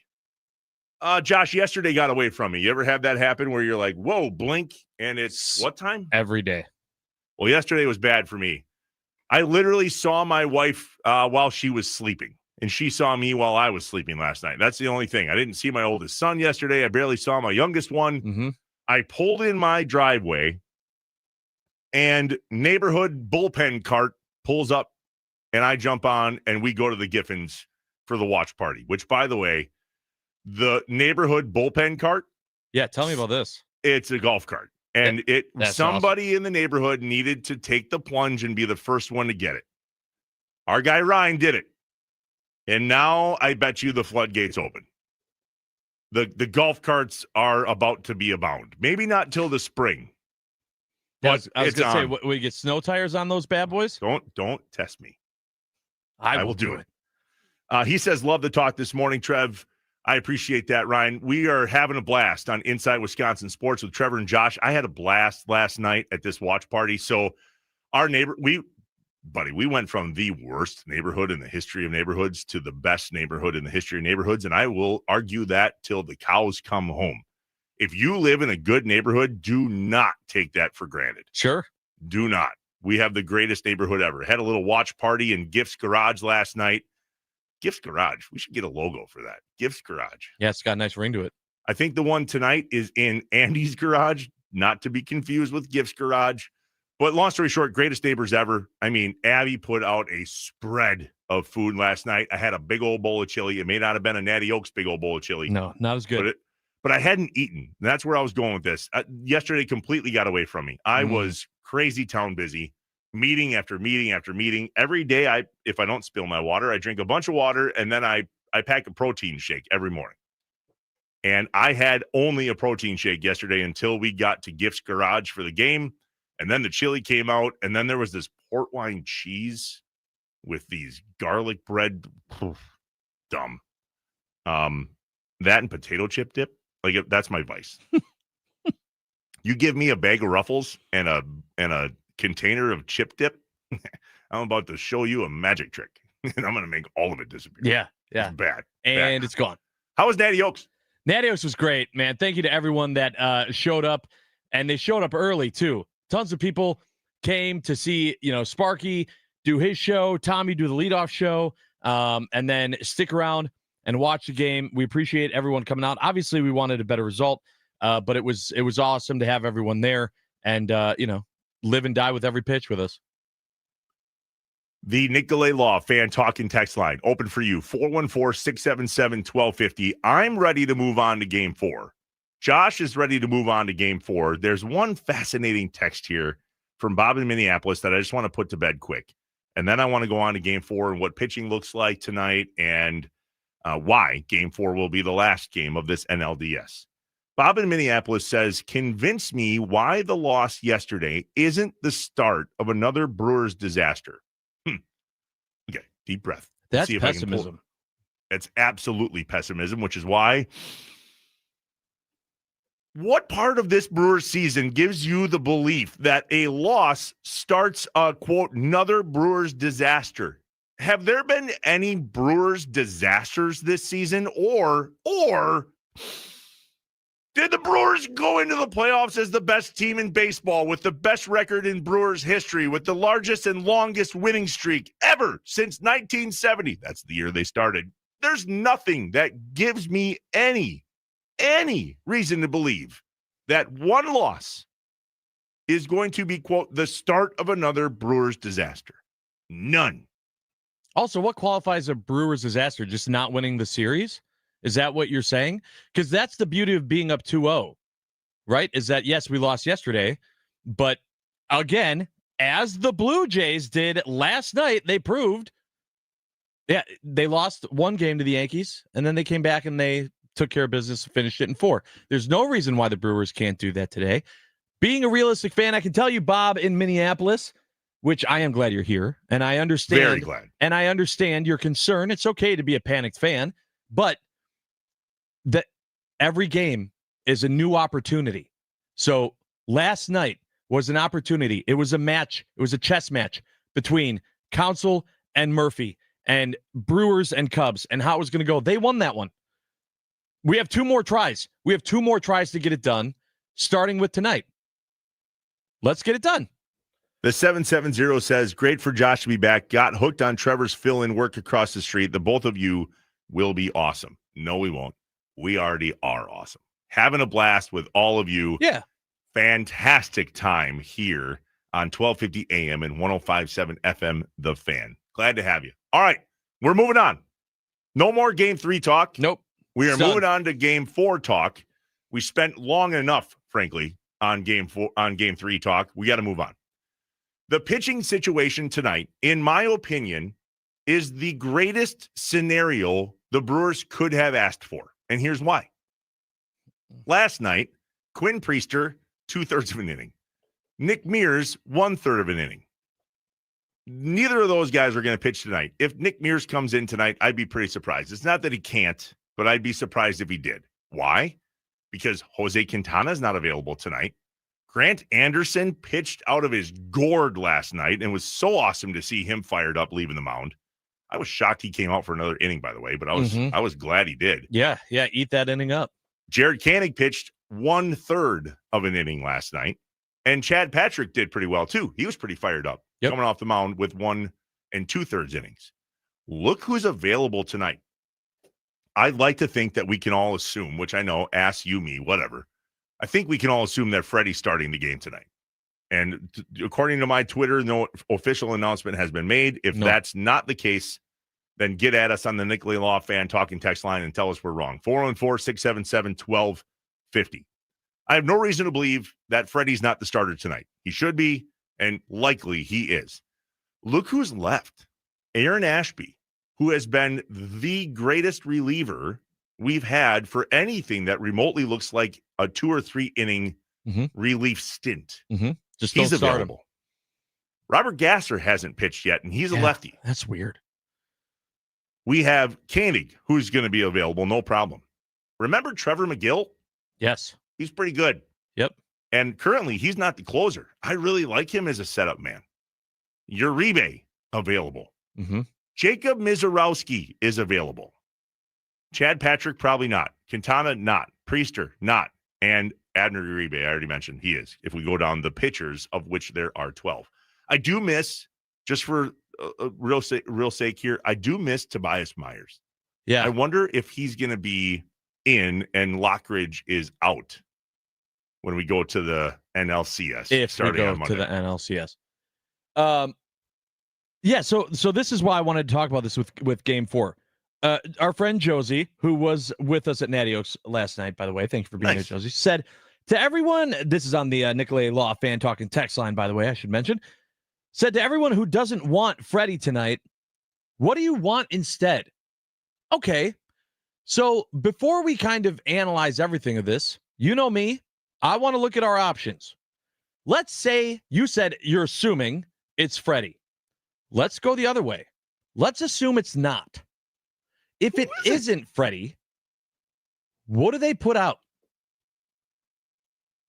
Miz. I know. That makes me feel that way too. Yeah. But if it's not Freddie, it's probably Miz. I know. So if It's not going to be Aaron Ashby again.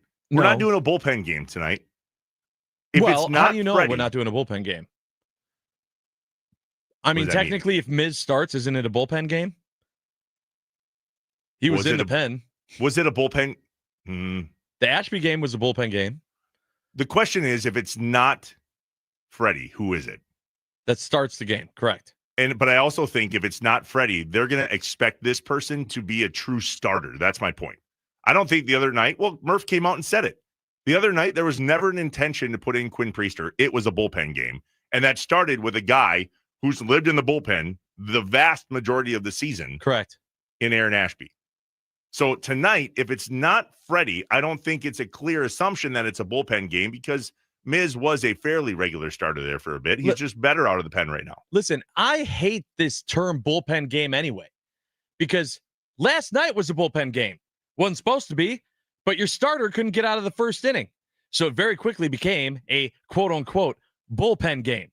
So who pitches first is how I'm labeling this from now on. All right. You can call it a bullpen game. You can say they're a starter. I don't care. But the question is, if Freddie isn't the first person to pitch for the Brewers tonight, who is? It's a great question by Josie. What do you think? Nicolay Law Fan Talking text line 414-677-1250. If it's not Freddie, who is it going to be? And what does it look like? I personally believe it's going to be Freddie tonight. And in relief of Freddie, it could be in any particular order. And I mean this. Other than Uribe closing, I think it could be in any particular order. We see Trevor McGill. We see Jacob Mizorowski. We see Aaron Ashby. And we might see Robert Gasser. And can we all agree that the next time Bush is up to the plate, we just roll the ball to him? Well, just roll it. I would be very stunned if he doesn't start tonight. Although maybe that's part of it, right? Maybe that's part of the plan. Maybe that would be a reason why Freddie wouldn't start. They would want to do something else to try to have, that first at bat in the lineup not be Bush to go yard again. I don't know. We got a few people here that are saying, look for Gasser. Yeah. Look for Gasser to get the nod to start the game. He's lefty. Right? So Gasser's a lefty. And so do we tell me want how a that lefty changes. to pitch? Yeah. But I'm saying for you, who is already, it seems like in your head, you're working, you're looking at game 4, in your head, your mindset, how does that change your feelings if it's not Freddie, if it's Gasser? Hear me out on this. The reason we started Ashby, a part of me thought was to get at Bush with a lefty, right? Is Ashby a lefty? I think so. Maybe. Yeah. 50-50 shot. Yeah. Yep. Gasser for sure is a lefty. And I think throwing him in the first inning, especially when Bush is due up to lead off again, is smart. Remember, the rule of you need to face 3 batters in relief is only if you come in at the start of an inning, right? Mhm. There's no reason to say that we couldn't start Gasser and have him pitch to a batter or 2 and then pull him. Is that the truth? Because it happened last night with Quinn Priester. Correct. Or let's just say Gasser gets through the first. There's no reason Freddie can't come in the second. Well, hold on a minute. I think the phase 3 batter rule, doesn't that change based on how it's phase 3 batters. So if Priester faced 3 batters, it doesn't mean you have to get 3 outs. Correct. That's Right. the difference. Yeah. Right. So let's just say, hypothetically speaking, Gasser comes in and fans 1, 2, 3. There's no reason Freddie can't come in the second. There's no way you aren't starting. If Freddie goes tonight, he is starting the game. There's no way. Now, all of a sudden, we're willing to make guarantees. What? It's awfully convenient. That would be when crazy. I want to guarantee something and you cut me off.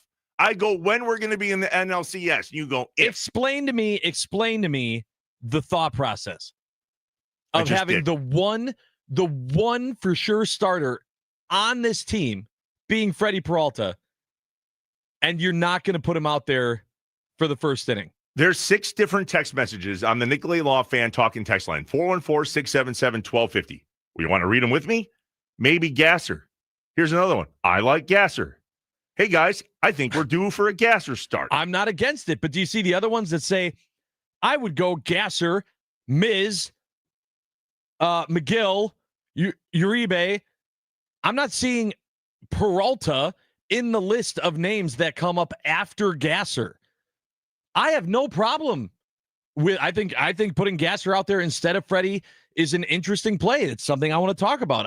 I'm going back and forth on my emotions of how I would feel about that if Gasser would start this game. We haven't seen him all postseason, but it would be interesting if they started the game with Gasser. If they do, I would be stunned to see the next pitcher coming in be Freddie Peralta. Were you stunned when Priester didn't pitch in the bullpen game?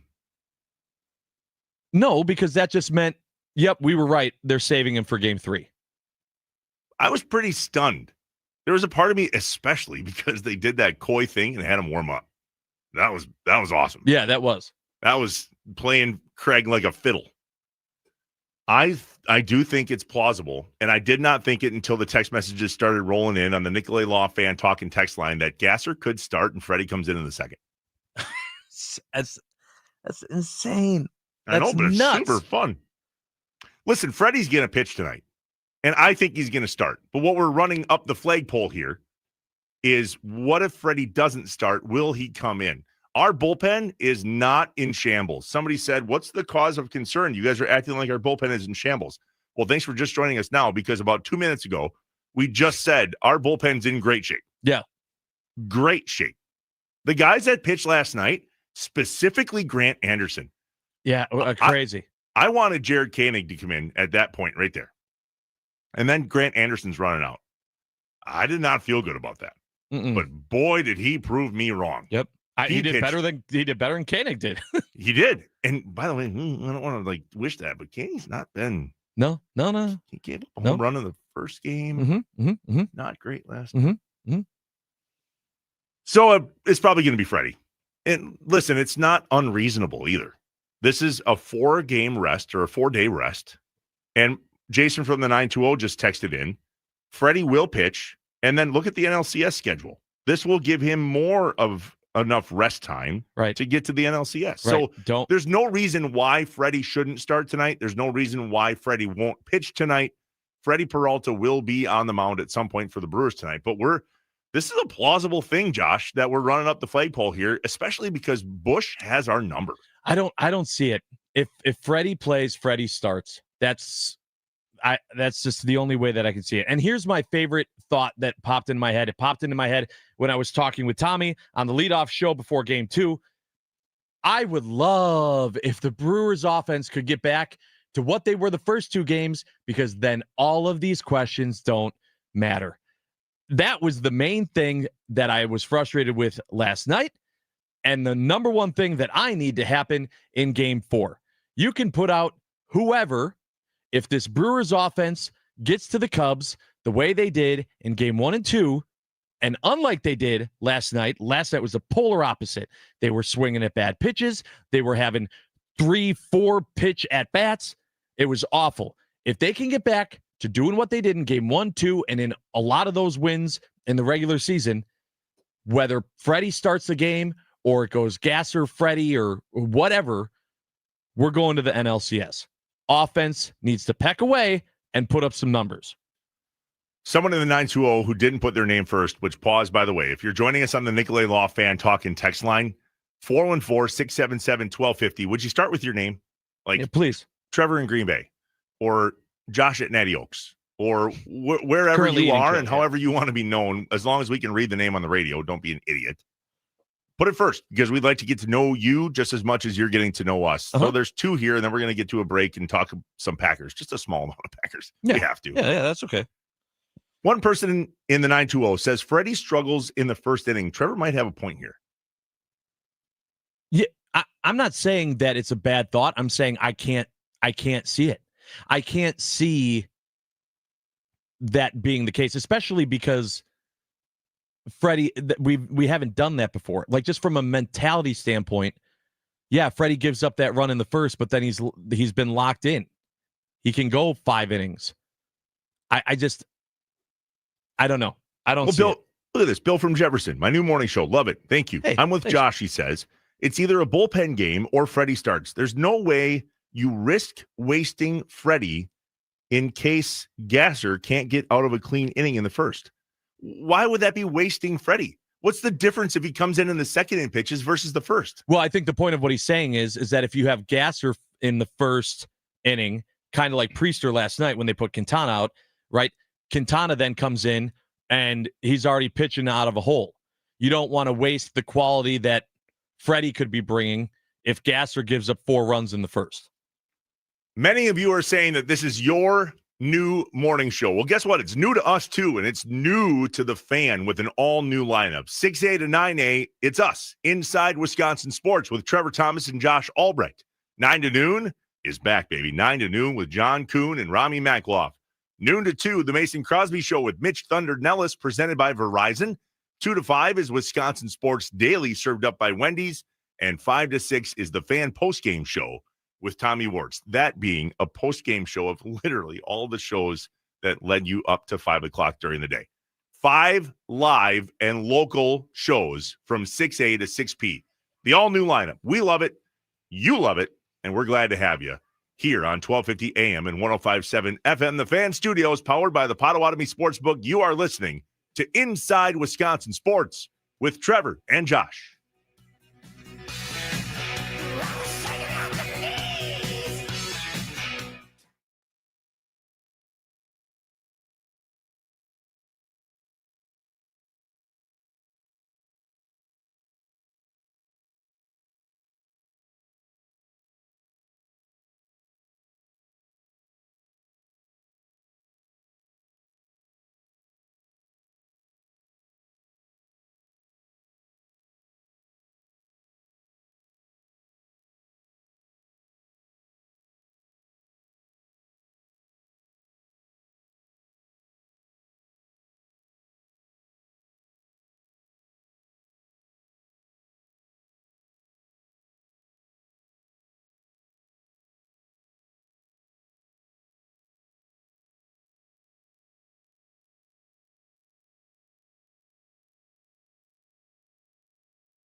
Do you hear that, Josh? I do. We're still alive. The random bag of bumps works today. One time. We're still alive, baby. Yes, we are. All is well. 8:08, the first pitch tonight. Brewers at Cubs, game 4, which is an elimination game for the Cubs and a perfect scenario for the Brewers pitching staff. What's up, Wisconsin? Welcome back inside Wisconsin Sports with Trevor and Josh, live from the 1250 AM and 105.7 FM, the Fan Studios, powered by the Potawatomi Sportsbook. Hey, the Packers are playing this weekend too. Who? Yeah, I know. Crazy. Can we promise you that on this show? I think we can. If it's relative to Wisconsin sports, we're going to talk about it most. Clearly, this show today, 95% dedicated to the Milwaukee Brewers. As it should be. That's the way it's going to be. And we can't ignore the fact that the Packers are returning home off of a bye week this weekend here at Lambeau Field, which is awesome because if you can't count on much, you can always count on Sundays with the NFL on CBS and Paramount Plus. Watch your local NFL games all season long, kicking off with this juicy Week 6 matchup between the Cincinnati Bengals and the Green Bay Packers. Visit ParamountPlus.com/NFL to get started today. It's kind of cool. Kevin Harlan is on the call this weekend here at Lambeau Field, the son of Bob Harlan. Yes, indeed. Harlan Plaza, literally saving the Green Bay Packers. If you don't believe me, look up some audio on YouTube. Mm-hmm. Search Inside Wisconsin. Bob Harlan, myself, and John sat down with him in the Lambeau Field atrium. The Very thing cool. he built, and talked to him about it. I think if there's a guy that deserves credit for saving what we know today as the Green Bay Packers, it's Bob Harlan. So Kevin Harlan on the call this weekend on CBS. It's a 3:25 kickoff. The Cincinnati Bengals, 2-3, at the Green Bay Packers, 2-1-1. The story, though, isn't necessarily the game as much as it is the player. How does that go? Don't hate never mind. So at the end of the day, there's a quarterback who is playing the Packers for the second time this season, which according to Matt LaFleur, that's never happened before. I can say that I don't think outside of a division game I've ever seen the same quarterback on a different team. So it'll be interesting. I would say that Joe Flacco's been playing this game for a really long time, and he's been in a lot of different systems. So I would bet that he would have no problems picking it up, even in a short period of time. I think the hardest thing for them is going to be just the nuances with your cadence, your snap count, the rapport you have with the other players. Now he's pretty fortunate. He's got some good guys to certainly throw to. So, I think either way, whoever the quarterback is, you gotta go against what they've traditionally put on film over a long period of time. So what we're saying is, let's just look at all the tape Joe Flacco has to offer us. Not so much the traditional film from Cincinnati, but more about Flacco, which, by the way, what he's referencing is Flacco was the starting quarterback when we played the Browns. He didn't do great, by the way, but unfortunately for us, neither did we. Correct. Flacco then, this past week, gets traded from the Browns to the Bengals. And I don't know if you saw this on Twitter yesterday, Josh. No. He jumped on a commercial flight. Sat coach. Yeah. Economy, whatever it was. Yeah, middle seat right next to the crying baby. I'm just kidding. I don't know. And so that's the game plan that's at least hot and heavy right now for the Packers this weekend, coming into what perceivably is a must-win game against the Bengals at Lambeau Field. Sounds like injuries are doing well in terms of recovery. As well as they can. There's some conversation, though, Josh, about Christian Watson potentially getting some playing time this weekend. Did you see that? I did see that. I kind of saw it and went, no, and immediately moved on. Too fast, yeah. Listen, there's a lot of guys that are coming off the IL, and when they do, that's going to be a banger for the Packers. They're a little banged up right now, especially Devontae Wyatt, who I'm not sure is going to play or not play, but I also saw that Zach Tom has a chance of coming back and playing. There's a part of me that just goes, maybe not. Maybe we pause and just give him a little bit more time. It was the first play. He had the same injury rear its head, and he looked like he was in a lot of pain. I am no doctor, but I do know a doctor. And I would like to talk to him on this show, frankly. Okay. He is the Packers team orthopedic surgeon, Dr. Mike Ryan. Oh, that's a good one. I've talked to him in the past. We will talk to him in the future. My question for him isn't, why are you rushing guys back? That's dumb. But my question is, without breaking any HIPAA rules, what's the process? Help us through the process. And ultimately, who gets the final call? Do you tell players they can't play? Do players tell you they're not playing? Do players say to you, I am as good as I'm going to be, let me play? How does that work? I don't know. And the Packers, pre-Dr. Ryan, have a long history of being inconsistent in that category, if I do say so myself. Yeah. So we'll see. We'll see who's back. We'll see how it goes. We have no reason to believe that anybody other than Christian Watson is a complete no-go. I don't think he's going to play. I just don't. I think that's a rush. He just came onto his 21-day, let's give him some practice time to see where he's at type thing. I don't think that we're established yet to the point where we can say he's going to play for sure. Jordan Love, by the way, the last game he played in, one of the best we've seen him play. Yeah, he did great. Listen, I'm hopeful that the people that are going to be back this game and still looking at a Bengals team that isn't as good as they could be allows this Packers team to come away with a win and maybe even give some guys a little bit of a lighter work day. True. That'd be good. I'm not opposed to. That's what I'm hoping for. I know any given Sunday, but it's a big weekend. It's a big weekend. And once a year, I got 4 buddies that come into town and they party their face off on Saturday. They stay the night. It's hilarious to watch how they wake up on Sunday morning and Monday morning, because I believe they're staying 2 nights, Saturday night, Sunday night. They leave Monday morning. Last year, one of the guys was in the middle of our living room floor with a blanket over the top third of his body, and that was it. He was clothed, thank God. Otherwise, they wouldn't be welcome. You hear that, Vale? Stay clothed. Yeah.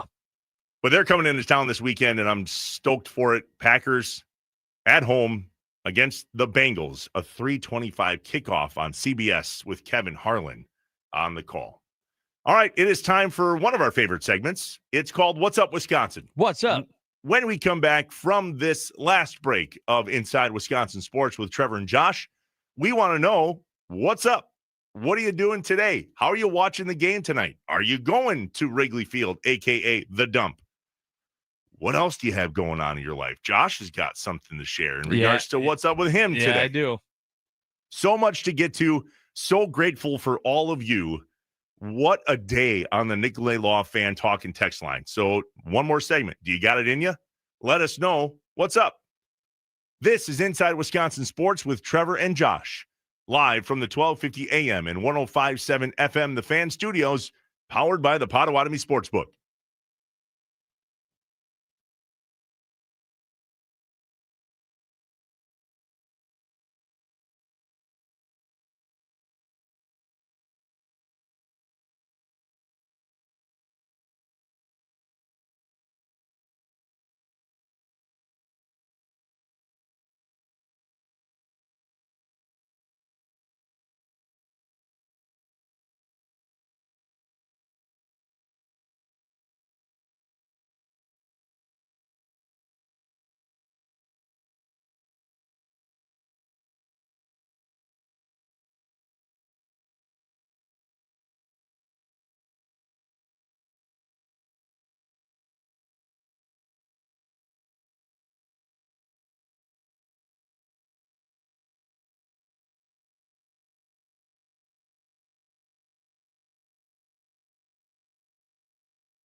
What's up, Wisconsin? Welcome back. Inside Wisconsin Sports with Trevor and Josh, live from the 1250 AM and 105.7 FM, the Fan Studios, powered by the Potawatomi Sportsbook. I would say to follow us on Twitter, but you are. The amount of follows that increase every single time that we say this out loud, dude, you're listening. Well, I'm going to tell you again. Keep going. Keep doing it. We will. So, hey, follow us on Twitter at Trevor Thomas IW and at On Air Josh. Hi. Also follow the show, Inside Wis Sports. You can follow the Fan, too, on Facebook and Twitter at The Fan Milwaukee, the website, thefanmilwaukee.com. Watch us live on YouTube and hit us up on the Nicolay Law Fan Talk and Text line 414-677-1250. It is time for What's Up, Wisconsin. What's up? Let us know what's going on in your world today. What do you got going on? Where are you watching the game? Are you headed to Wrigley, a.k.a. The Dump? The Dump. The Dump. What are you doing, Josh? So I have a very busy day. I got, later today, I'm going to be doing some work with Visit Milwaukee here in town for one of the podcasts I do, the Josh and Around Milwaukee podcast with another Josh Albrecht. And this is probably a little bit of a reason why there was even more stress for me last night watching the game.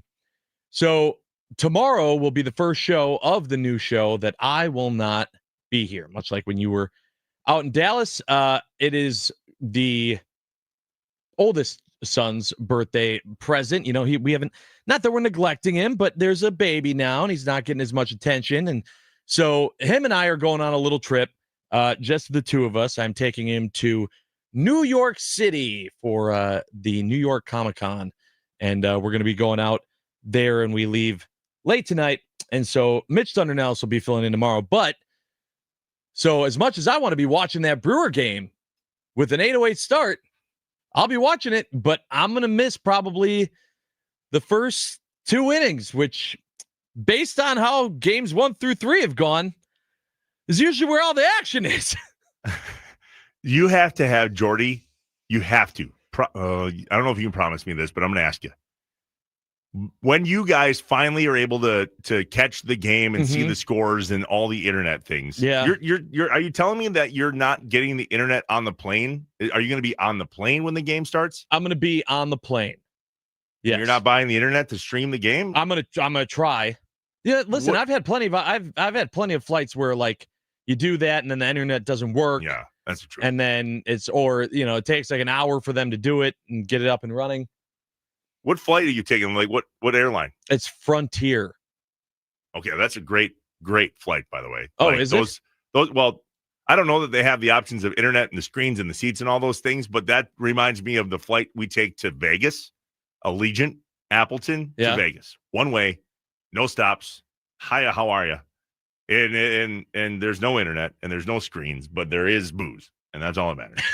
On a flight to well, Vegas. there you go. Happy early birthday to Jordy. That's very Yes. cool. I believe his birthday is less than 10 days away now. Sometime, is it next week or next weekend? Yep. So that's awesome. What a great gift for him. I was going to say, I want Jordy to record you the first time you see the score after you get off the plane. And don't tell me he can't, because he can. I've seen him use a phone and record himself and you in the past. How? Because I stalked your Facebook page. That's how. Yeah, but how is he supposed to do it using my phone? Oh, he doesn't have his own device that records? No. Not. Well, that's a problem. Not if I'm looking at the score on my phone. Can't do both. Well, that's a bummer. Sorry. Well, we're going to know when you see it because you're going to wrap off a tweet that's either going to be amazingly positive or realistic, or poor Jordy's going to have to put up with you. Oh, I know. See, this is why I was place. like, come on, just get it in 3, and then it's a big party for the weekend. It's definitely a reason why I'm nervous. Can I just ask you this quick before we move on? Do you think there's any chance that I get off that plane, it's the top of the 3rd, and it's 0-0? No, it sure doesn't seem that, Isn't does that it? crazy? Yeah. Like, you either mentioned earlier or off air that the books are starting to put out odds that it's Peralta versus Boyd, just like it was in game 1. yeah, that's what a few lines some people are saying. every game this series, no matter who's the starting pitchers, of which those are the two aces. Yep. Doesn't matter. I mean, they jump on each other early, and they both score. Yeah. Now, could it be 0-0? Yes. And by the way, that would be a blast. I don't want it to be 0-0. I want it to be 10-0 Brewers. It'd be crazy. But that'd be fun. I'm watching the game in Andy's garage. That's happening tonight. Which I'm happy about because that's different than, I don't know, whatever you said, whoever's garage last night. Oh, yeah. You don't like that. But I like that you're going to a new garage. You're not going back to the old garage that was a loss. I'm wearing something different. My hat is over there. I've changed the things. I was going to ask you, I don't think I'm allowed to shave my head, right? Like this is a playoff bald, not a win-loss bald. Listen, I didn't tell you to do that. Yeah, I know, but this was how I'm not making felt. the wrong decision in your presence for you to hold that against me for the rest of my life. This is how you felt. Listen, before last night, I was wearing the same Euchre Magic shirt, smelled awful, that I wore to game one. Heaven forbid you wash it. Because, well, I didn't want to wash away the luck. Did you wash it now? But I'm not wearing it now. I hope it's in the wash. Because they lost. So that ended up being a win-loss decision. So the playoff bald is on you, my friend. Well, but it's a playoff bald. It's not a game bald or a win-loss bald. That's it's a playoff bald. That's true. It's going well. So far, so good. Tonight, we'll find out. And even then, even if it's still not a done deal, there could be a game 5. But how about we not?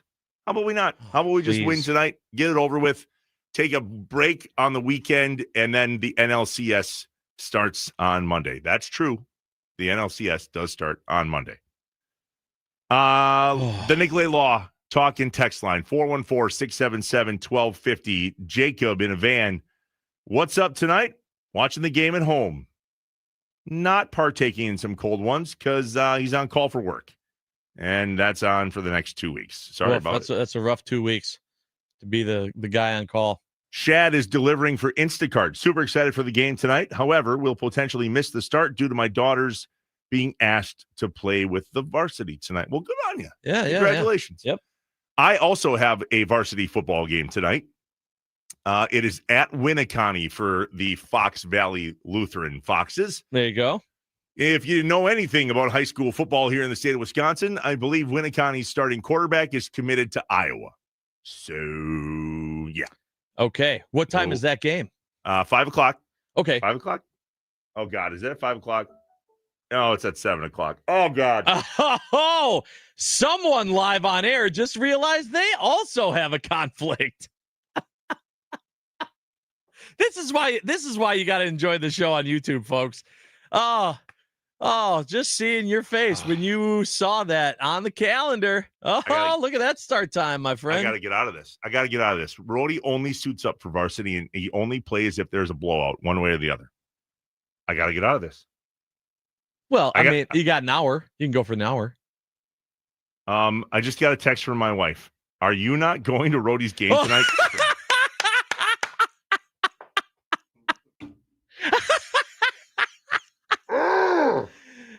Oh, boy. I'm not used to the varsity games being on a Thursday. Yeah. And any other weekday game other than a Friday, Rhodey's games are on at 5 o'clock. I did not put 2 and 2 together. Let me be the first to say that's what's up. I'm not well. That's what's up, Wisconsin. What are you going to do, like bud? I'm pulling a Josh.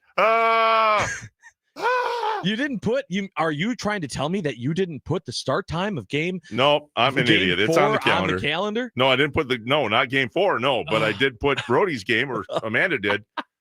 Oh, God. What are you going to do, man? I don't know. I think you try to say, absolutely, I'm going to go. I just might not be able to stay the whole time. So Rhodey woke up sick today. He had a fever last night. He's at school. He's got the aches. Are you kidding me? There's a chance he might not even suit up. Are you seriously trying to play the I'm not feeling well card for your son that you can go watch the baseball game? That's the most insane dad thing ever. I love how you fan. That's fandom, folks. You want to question Trevor Thomas's fandom? The man is already saying, "Hey, kiddo, aren't you not feeling great? And I swear you had quite a cough last night. I don't know.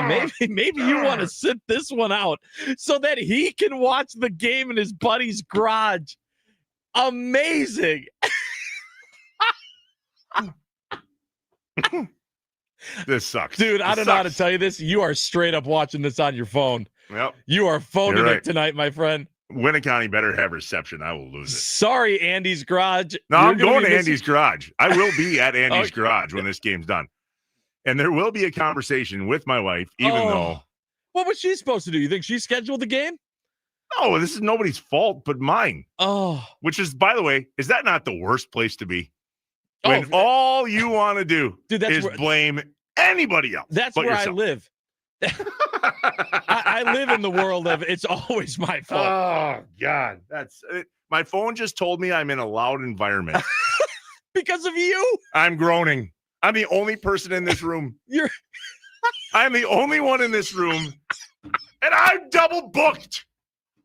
Your Apple Watch said it's pretty loud where you are. And it's literally because just told me of I'm in a you. loud environment. Oh, Okay. my God. Well, what's up, Wisconsin? What's up? That was All right. amazing, man. That sucks. All right. Good luck, Trevor. Rich and Fondy. Thanks, buddy. Appreciate you. 262. I support his fandom.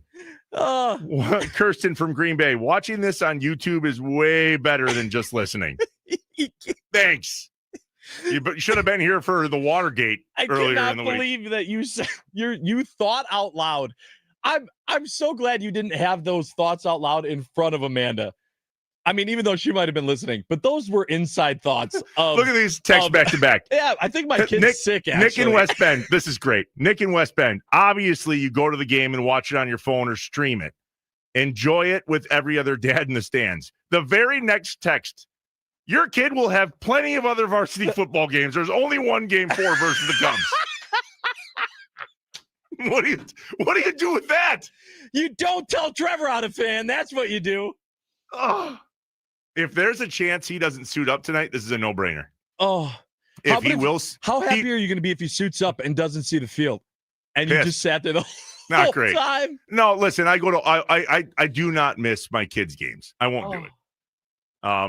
And But if if he's he's not feeling sick, suiting though. up, he woke up not feeling well. He went to bed with a fever. I'm not making this up.